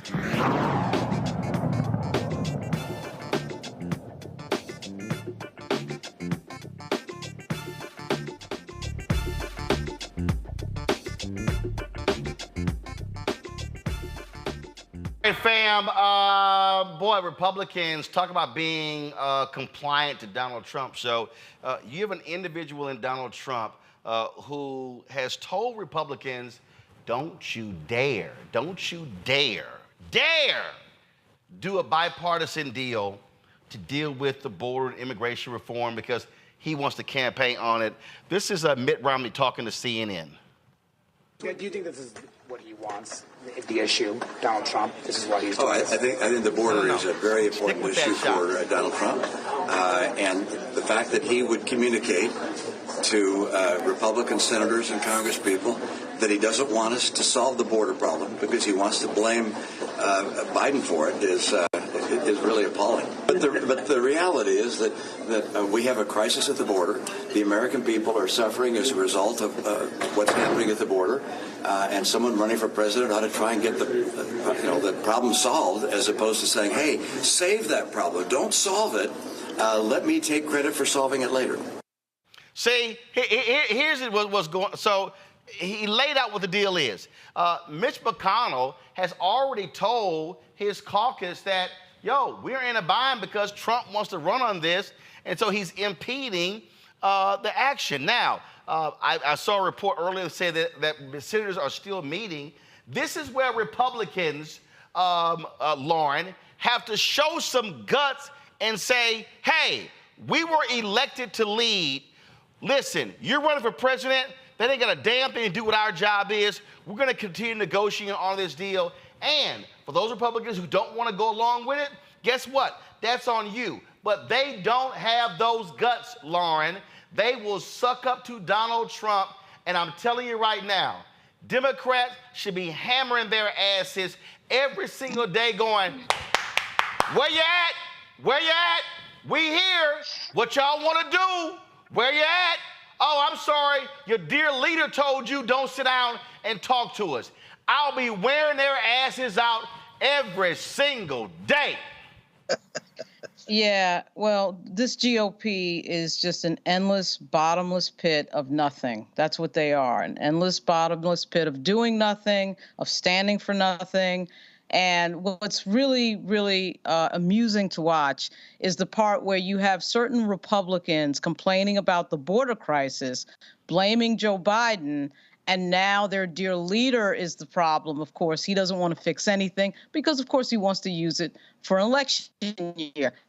But to get back to what Reese said about two weeks ago, when you don't invest in communication strategy and you don't invest in communications or even really have a strategy of communications like the Republicans do, which they invest in misinfo and disinfo, and they also take the time to have their ecosystem of communications hammer out the same nonsense over and over and over again. That's how you win these conversations, even though you're dead wrong. So here they are, dead to rights, dead wrong in front of the nation. Now Mitch McConnell's trying to pretend that they're actually still working on it, which everybody knows they're not. Mitt Romney, of course, takes the freaking veil off the entire thing.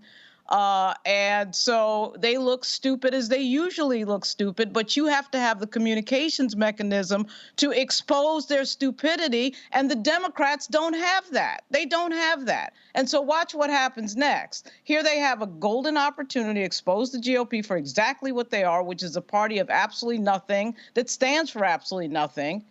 And yet, I bet you that they'll somehow figure out a way to blow it. I don't know that I'm right about that yet. I hope I'm wrong, but let's see. You know, Reese, I am a huge fan of The West Wing. It is one of my all-time favorite shows. And put me in a two box. Actually, just pull it up. Don't pull the audio. Let's pull the video up, Reese. And this is a scene right here, Reese, where there was a government shutdown on the show, and President Jed Bartlett was dealing with Republicans who control the House, and they weren't returning his phone calls. They were not meeting, and so his staff said, let's go to the Hill. And so what then happened was they got in the limousine and walking to the Hill. Jed Bartlett, he got out of the car and he was shaking hands and all that sort of stuff like that. And eventually what's going to happen in this video here, Reese, Jed Bartlett on the West Wing is going to go to Capitol Hill, and he is going to sit outside on the bench of the outside of the office of the Speaker of the House. Now, what was interesting in this particular scene, Reese, is that all the media cameras are sitting there, and they're literally shooting him, and they're like, wait a minute, is the president literally sitting outside of the Speaker's house? And they tried to suggest, some people, oh my God, he looks weak. No. What he did was he embarrassed them by going to them and daring them to open the door and to negotiate with him. This is the scene of him walking down the hallway. And again, all the cameras are there. And so he's going to eventually get to the Speaker's office. And he's going to knock on the door, and they're inside, and they're trying to figure out, okay, oh my God, he's what? He's outside?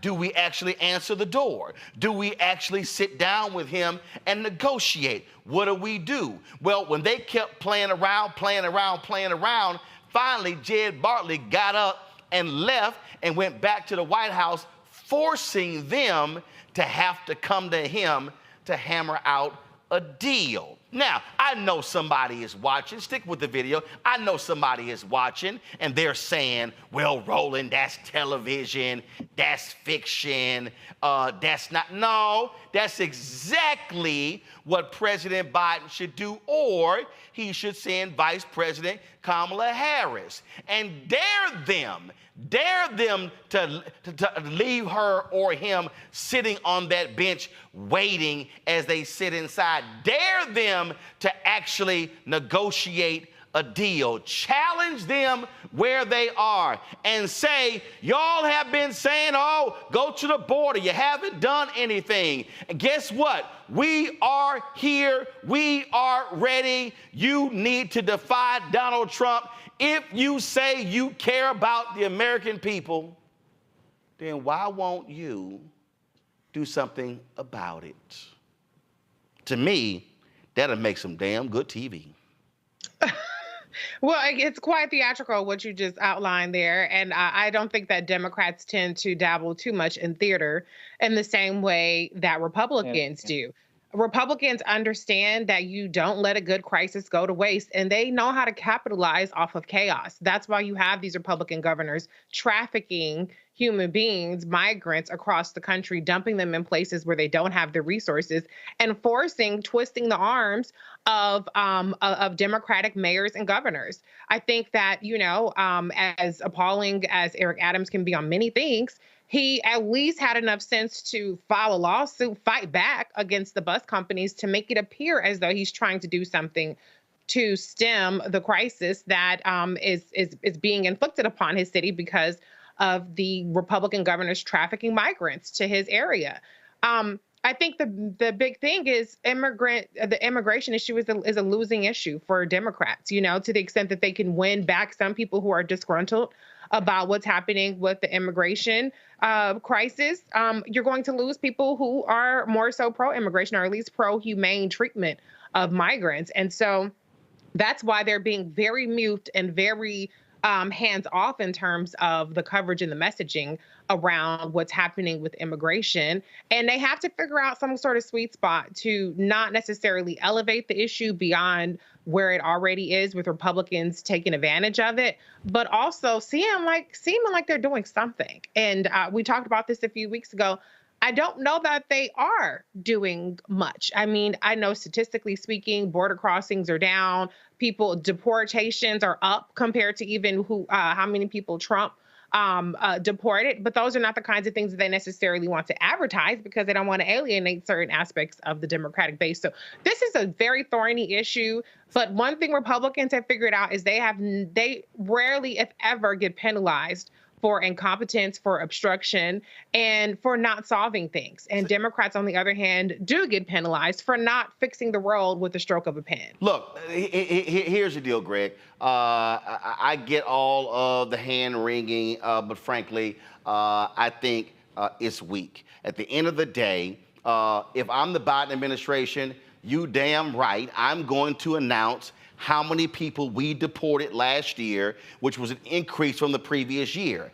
I'm also going to say Ronald Reagan signed an amnesty bill into law. I'm going to say that the immigration issue has not been a problem for the last 3 years, or for the last 7 years, or for the last 10 years. It has been a problem for the last 50 years. And so then what I'm going to do is speak about it broadly and lay out the various things that must be done. But what you can't do is just run from it. And you got to have the guts to challenge people like Texas Governor Greg Abbott. This is the crap that he sends out.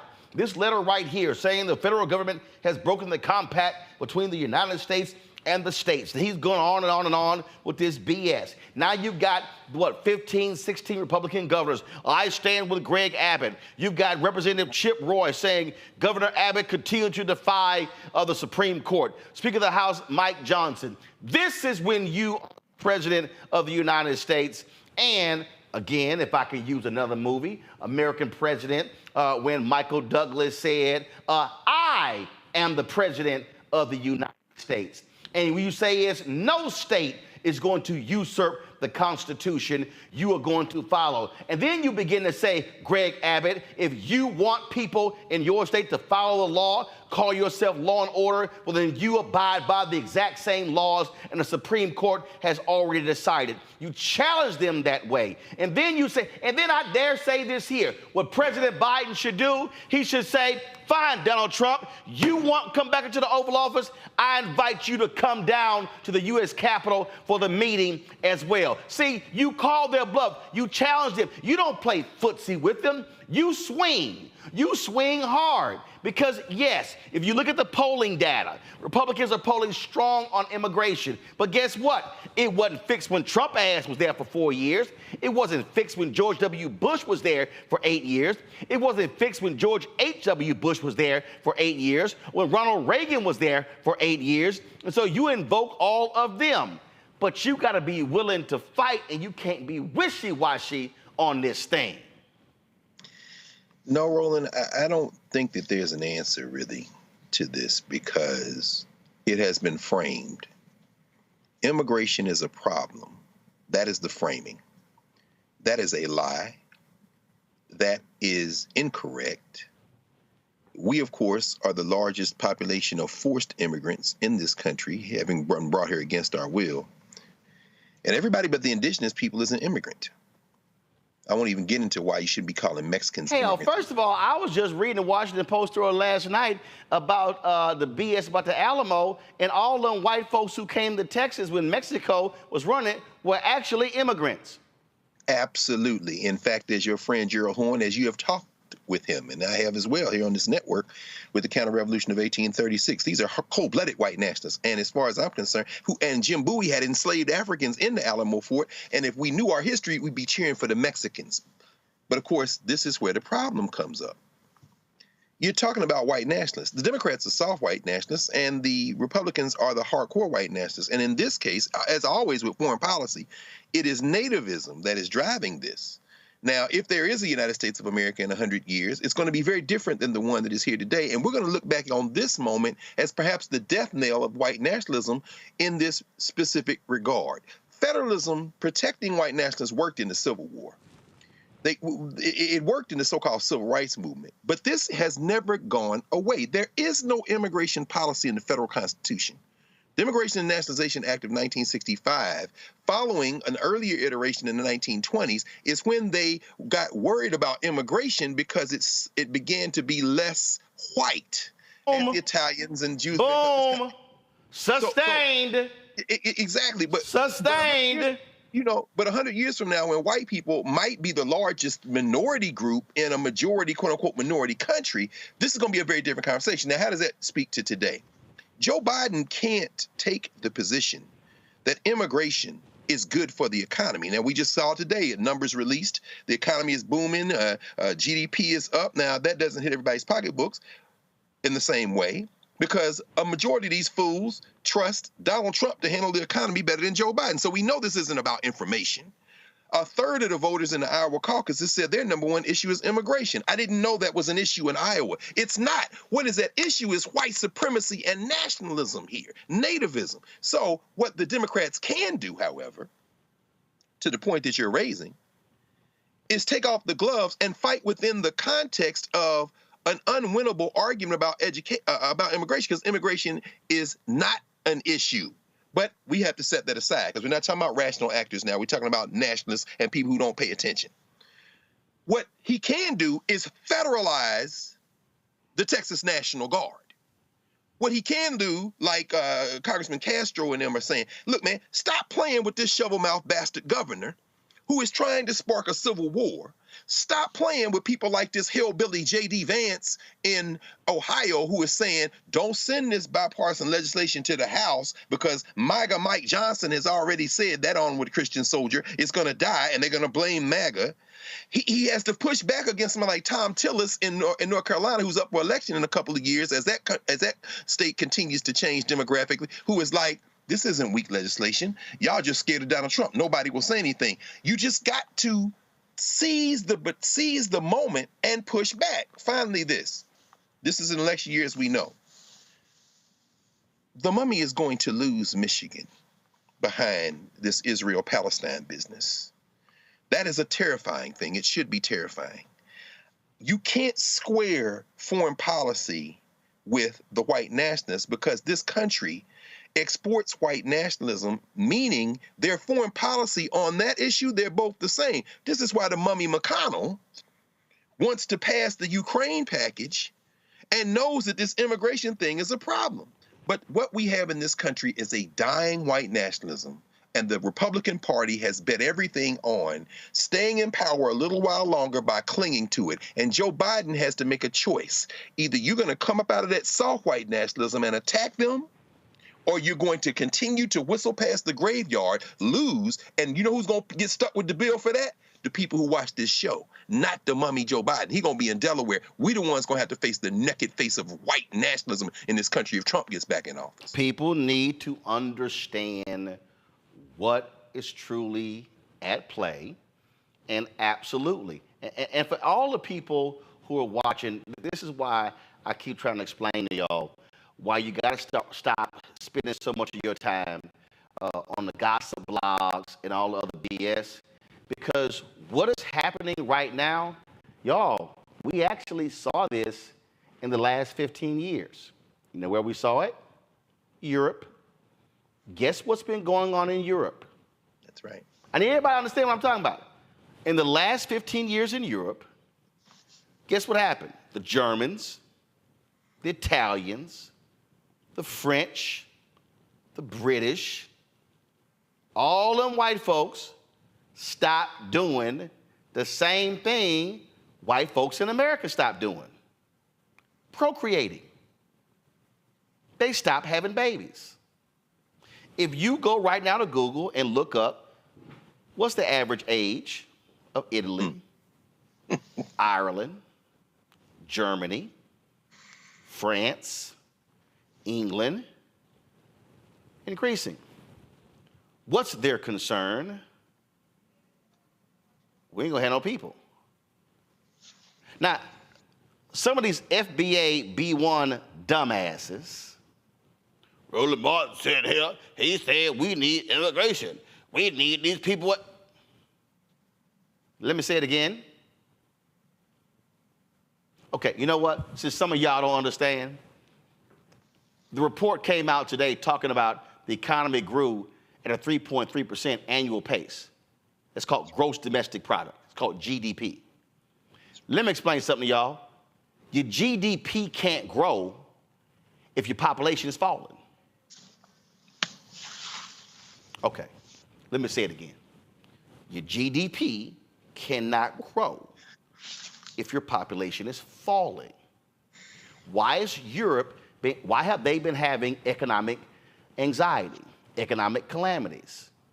Why has Europe not rebounded as quick as the United States when it comes to inflation?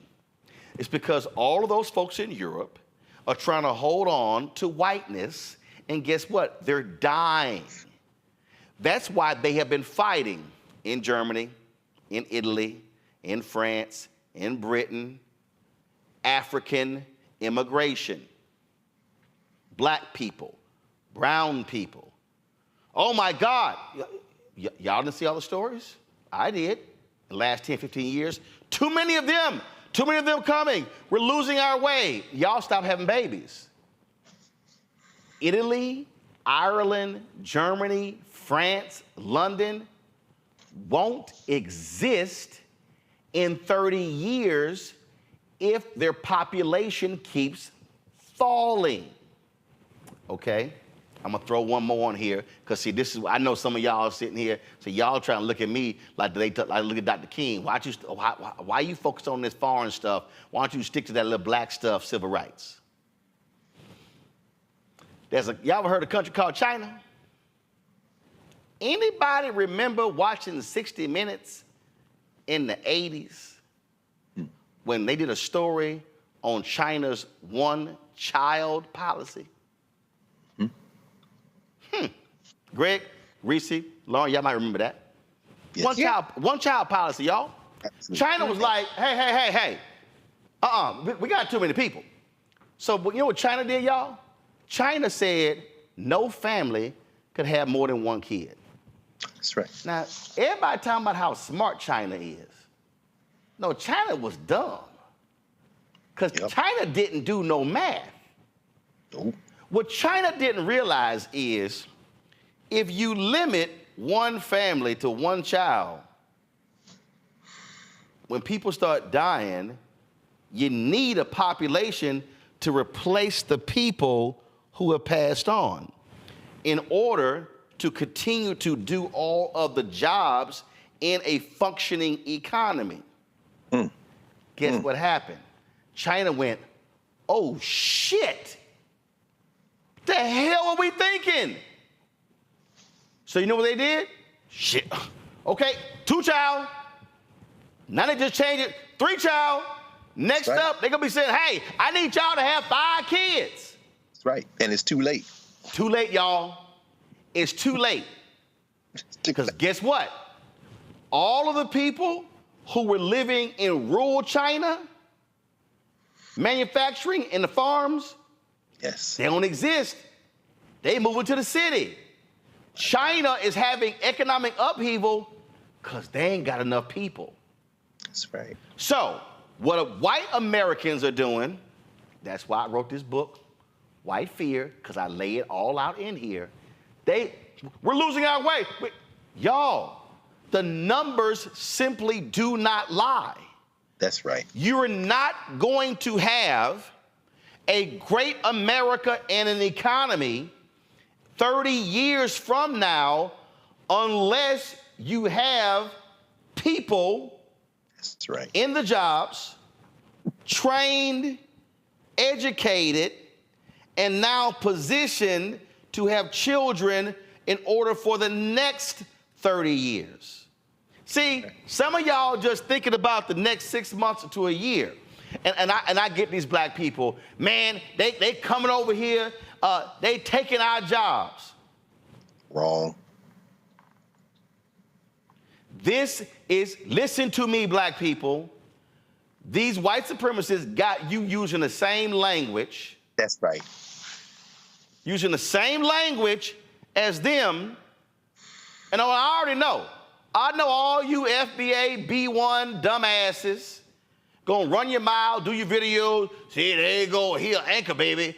He Haitian. I'm not. And if you were, so what? Right. Mom and daddy from here. Grandparents from here. Great-grandparents from here. My maternal, paternal ancestors migrated from Haiti. That leaves me with 3 other grandparents, dumbasses.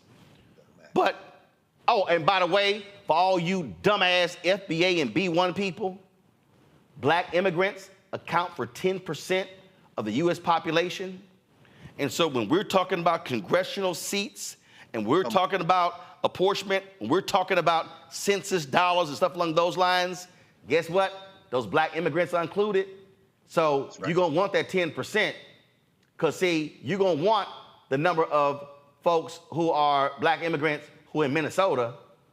You're going to want those black immigrants in Houston, largest Nigerian population. You're going to want those black folks from Liberia, black folks from Bermuda. See, this is when I need our people to stop listening to YouTube economists.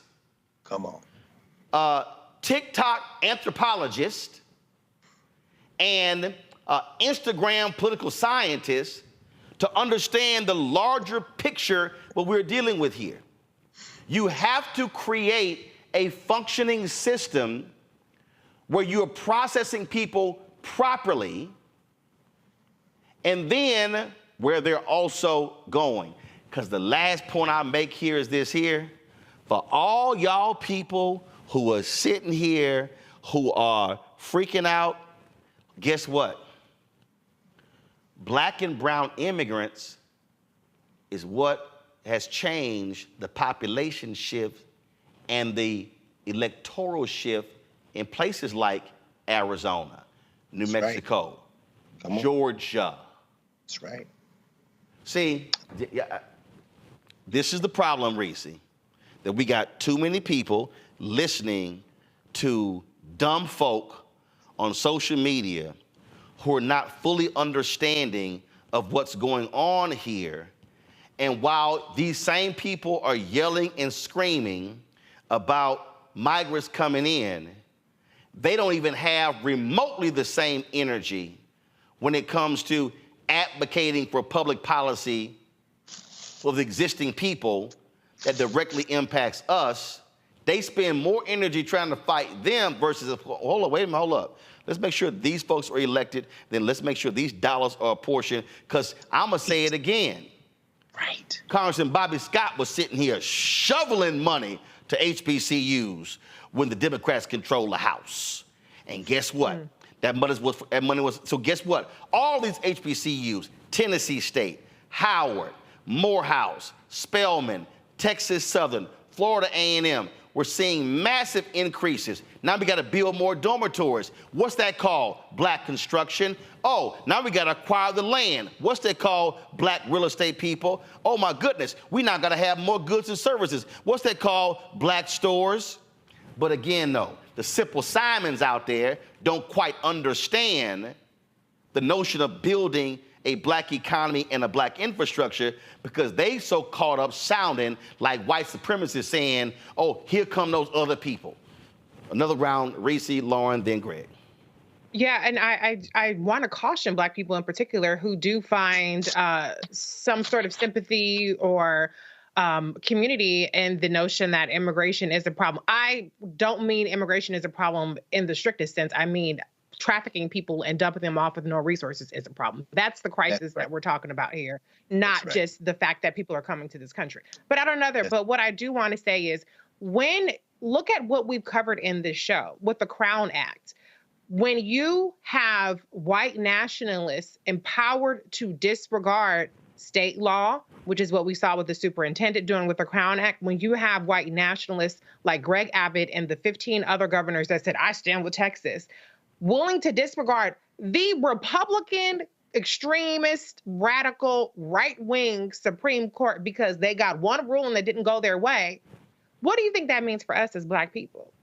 Don't find community and don't find a hero in the people that are attacking your citizenship right now, that want to strip you of your right to be a Black person in the skin you are in, with the hair that you are, going to the ballot box, going to the schools, going to do whatever you want to do, who want you to conform, who want you to bow down to them when they pull you over for a damn traffic stop or whatever. These are not the people that we want to empower under the guise that they're going to solve immigration, because as we're seeing the discussion kicked off, they don't really want to solve immigration. They want it to be a hot button issue so that they can continue to grab more power. Now is not enough because they have the House, but they don't have the numbers they need in the Senate and they don't have the White House. So they're just bidding their time using this issue as a hot button issue to further empower themselves, on the state level, to disregard federalism, disregard the courts, to do anything they want to do. It's not going to stop with immigration. It's going to keep going and going and going. It's already done with women's bodies. Black people, we are always ones to get it the worst. And so be careful what you wish for with these Republicans saying to hell with Biden, to hell with what the Democrats are talking about. We're going to take matters into our own hands. That's not something that I would ever usher in if I had a choice. Lawrence. That's right. You know what? I think that even though it's certainly true that we can get lost in this idea of some of these bad arguments, these bad faith arguments that Republicans make with regard to immigration, I mean, there is a lawsuit in Chicago. 3 Black Democrats are bringing up the fact that the migrants who were bussed in by Greg Abbott into Chicago are getting certain social services that they're arguing that the Black community should have been getting for years. And I'm not sure that that's a bad argument. I haven't read their lawsuit yet. But even though on its face it sounds like something that a Republican would say, I think we do have to figure out this complicated issue of what we're doing with folks who are not legal citizens in the United States. But these cities are, of course, trying to take care of people because they're trying to be humane, in New York and Chicago in particular. And as somebody who's been in New York a lot over the last 2 months, that's a really difficult question. You know, what do you do with non-citizens that do have to be taken care of? And through really no fault of their own, this gimmick of being bussed in was, you know, absolutely crazy. But at the same time, when you see social services going to folks who are not citizens and you're a citizen of the country, particularly African Americans, I mean, we are the group that has been screwed over for 405 years. We should be at the top of the list asking these questions about why it would be the case that a group of people would be housed and given health care, et cetera, and so on. You know, our community a lot of times disproportionately does not get those services. So I think those are fair questions. They're complicated questions, but I don't know that we should get caught up in being afraid to ask those questions, even though they sound like something that some MAGA Republican might ask in Congress. But those questions still have to be answered.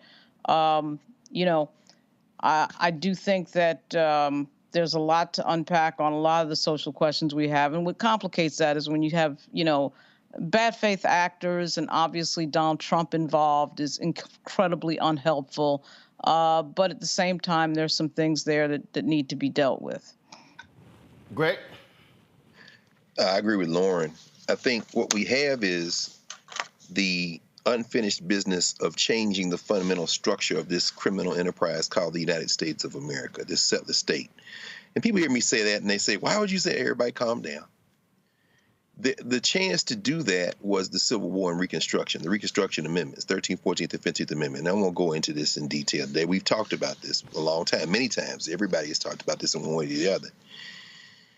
The simple fact of the matter is that this country, if it wants to be what it claims to be, is going to have to treat all human beings with a fundamental, basic decency. And people say, well, if you're not a citizen, you can't be treated like citizens. That's simply not true. When you read the 14th Amendment, Section 1, the Privileges and Immunity Clause, it says that, nor shall any state deprive any person of life, liberty, or property without due process of law. They made up substantive due process in the slaughterhouse cases. That's a story for another day. This is judge-made law. And if you read what Ketanji Brown Jackson has been saying in her short time on the bench, she's committed to this rereading that will be true to the nature of those Reconstruction Amendments, which is, as far as Black people are concerned, when the United States begins as a constitutional enterprise. It's not George Washington and them. It's in the smoke of the Civil War. I'm raising this for a reason. The 14th Amendment, if you are living in a state, the original interpretation of the 14th Amendment and the legislative debate over the 14th Amendment meant to ensure that you as a person had fundamental rights. Your citizenship didn't matter. It talks about citizenship in the previous sentence. Again, I don't want to get too far into this. This is where I want to come to, because I agree with what Lauren has said. Everybody should receive social services. Everyone should receive health care. Everyone. The Democratic Party has betrayed its ostensible founding principles when it says that it's going to look more and more like this corporate Republican Party, which brings me to the point that the expiration of the Tax Cuts and Jobs Act, a lot of those provisions are going to expire in 2025. This is the stuff that Trump and them pushed through with Brennan, Tim, mission accomplished, Gerber, baby, Bucktooth, whatever, Mushmouth, Scott standing behind him with Paul Ryan and them in the Rose Garden as they gave away stuff to billionaires. When those provisions expire in 2025, the Brookings Institution released a report late last year that said at least $3.5 trillion can be generated in revenue by reforming the tax code in 2025. Again, why this election is important. Biden and them have been pushing for this. If you simply restore the corporate tax rate to 28%, and this goes back to the gladiator invader of Grenada, Ron Reagan, and Bush and everybody else, and then Barack Obama and them too scared to deal with it, and then here come Trump and them giving the store away. If you simply restore the corporate tax rate to 28%, that raises $1.3 trillion over the next 10 years. And guess what? Those dollars can now can be used in part to put a floor under everybody. You don't want Black people who are citizens of this country and immigrants from other places playing oppression Olympics. That only serves the billionaires. And these poor white people using the N-word, shooting through increasingly fewer teeth in their mouth because they have no health care. This is a game where conflict like that only supports the rich, and those are the ones who are gaming the system. If the Democrats are too scared to take that position, then damn it, at the state and local level, people have to make another set of choices. But this is not going to be resolved. If it's not going to be resolved peacefully, it's going to be conflict in this country. But there's enough for everybody if this country is committed to that. We know it's not now, but we have to be the ones to say, stop. We can make sure that it is. This is very basic, folks. Republicans have been ranting and raving, go to the border, fix the border, fix the immigration problem. And right now, you've got Democratic and Republican senators ready to strike a bipartisan deal. And Donald Trump goes, wait, don't you touch that, because I need immigration as a campaign talking point. Because they can't run on the economy, y'all. The numbers are changing. They can't run on that. So now it's like, I need that, I need that. And this is the moment where Democrats should be on the offensive, saying, where you at? We're here. We're ready.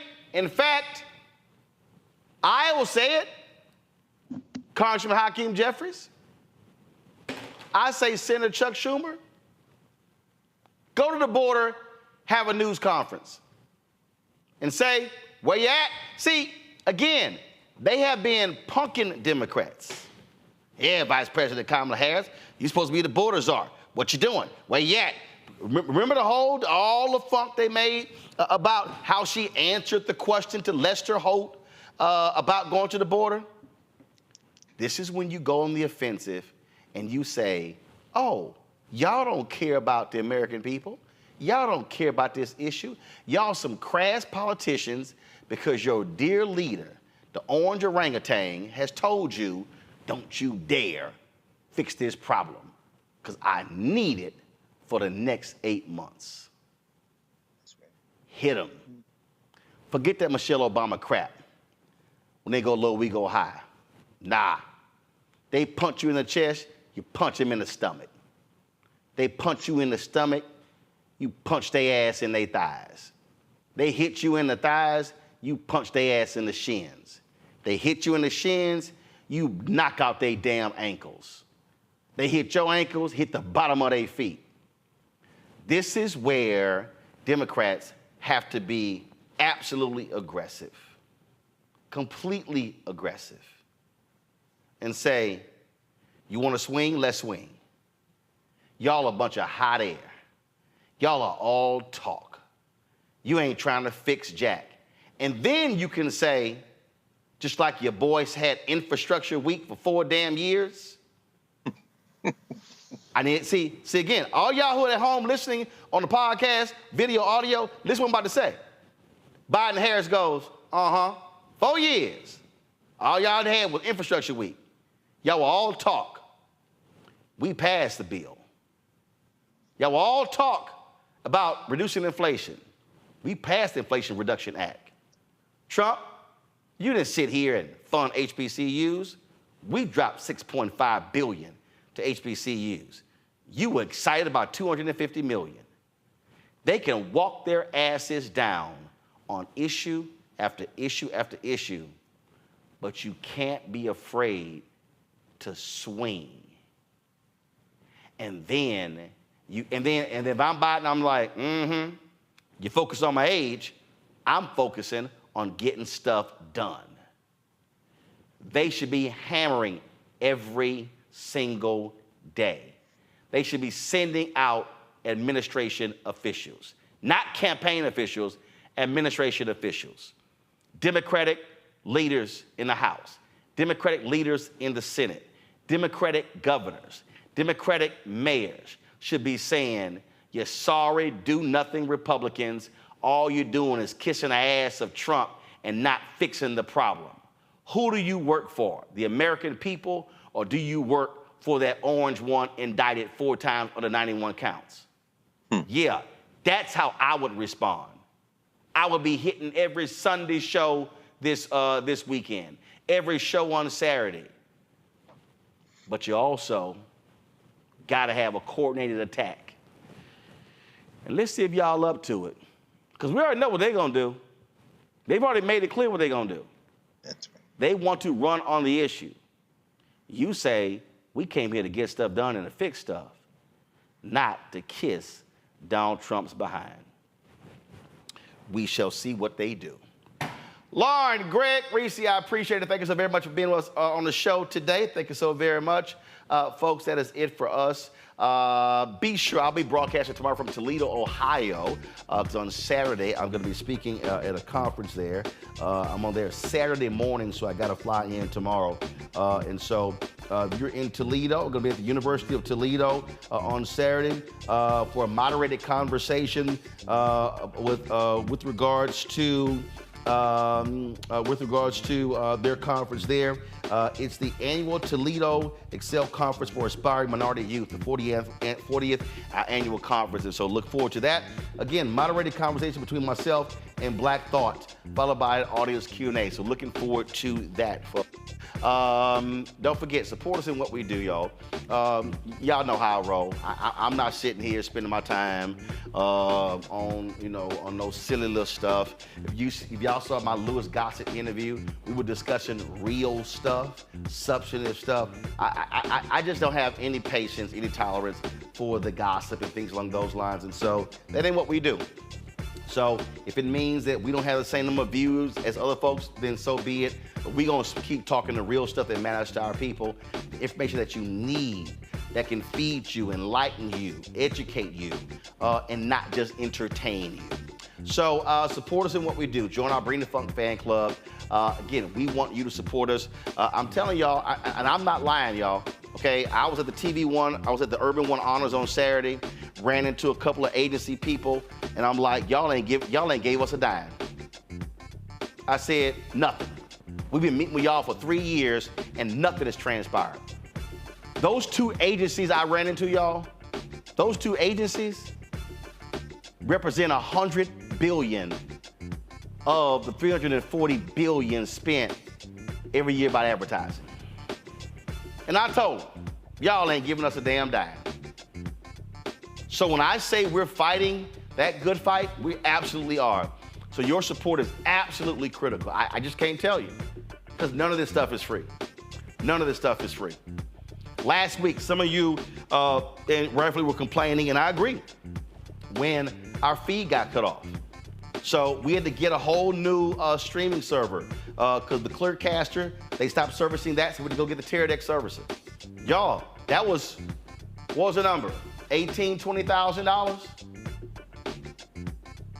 Yeah, I had to drop, like, y'all, we spent about $8,000 a couple of years ago on a Clearcaster. We thought we were good. They hit us in the middle of the year, hey, this has been discontinued. So we had to turn around and drop $18,000 for the new encoder to kick the message out. And then we were having some issues with that, and of course our fiber. And understand, y'all, we're paying for fiber and Wi-Fi. Fiber and the Wi-Fi, those two alone cost us almost $5,000 a month. Because we need a high enough gigabyte and we need a high enough speed to be able to, so we don't have anything that breaks up. So that's real.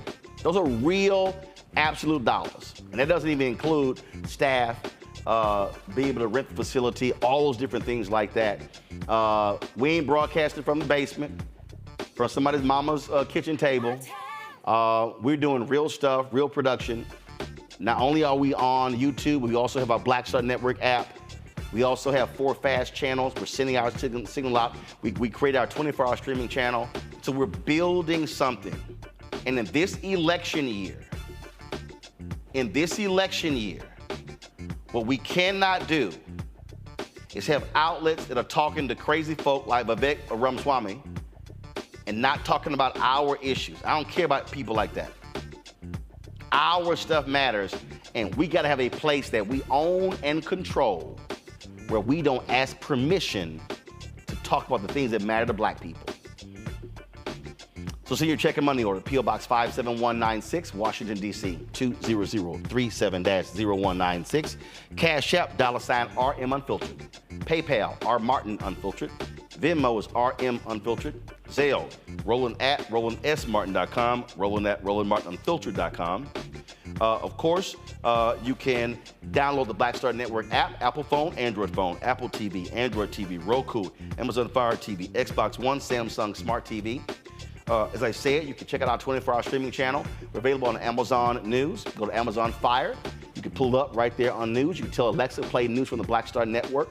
You also can watch us on Plex TV. That's right. You can watch us on Amazon Freevee and Amazon Prime Video. So when you go to Amazon Prime Video, click Live TV. When you go under News, guess what? We're right there along with MSNBC, NBC, CNN, all the rest of them.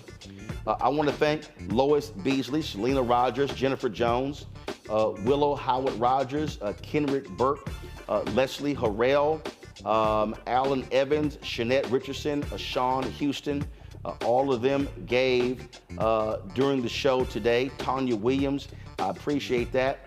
Yesterday and last night, we had Bernard Again, Vunu Holiday, Carolyn Anderson Bush, Leonard Moses, Douglas Burt, Donna Fields, Allison Caraway. We had Bernard Silver Days, Khadijah, Gary, Wendy Isom, Sharon Bland, Dwayne Hairston, Jacqueline Parker, Kendrick Langley, Adrian Fuller, Crystal Sovereign, Carla Taylor, Marigold Media, Javian Williams, Margaret Gahutu, Lois Beasley, Alfred Richardson, Denise Wright, Jay Mercer, C. Kelly, Akeem Smith, Brian Hall, Randall, Clara, Achalafu, Jeffrey Carter, Barry Igbo, Veronica Landfair, Nelson McCrimmon, let's see here, Sharon Neal, Latasha Minor, Herbert McKinney, Candace, Cynthia Walker, Kathleen, Reginald Cobb, Conchetta Harris, Daryl Johnston, Gwendolyn Thomas, Andrea Durant, Tracy Reeves. All of those people have given to this show in the past 5 days. And so we appreciate, no, past 3 days. So we appreciate, that's Cash App alone. So we certainly appreciate all that y'all do. Trust me, we're doing the work. And so your support is critical. And we thank all of you for supporting this show from day one. I'll see y'all tomorrow from Toledo. Holla! Network is here. Oh, no punches! I'm real revolutionary right now. Thank you for being the voice of Black America. All momentum we have now, we have to keep this going. The video looks phenomenal. See, there's a difference between Black Star Network and Black-owned media and something like CNN. You can't be Black-owned media and be scared. It's time to be smart. Bring your eyeballs home. You dig?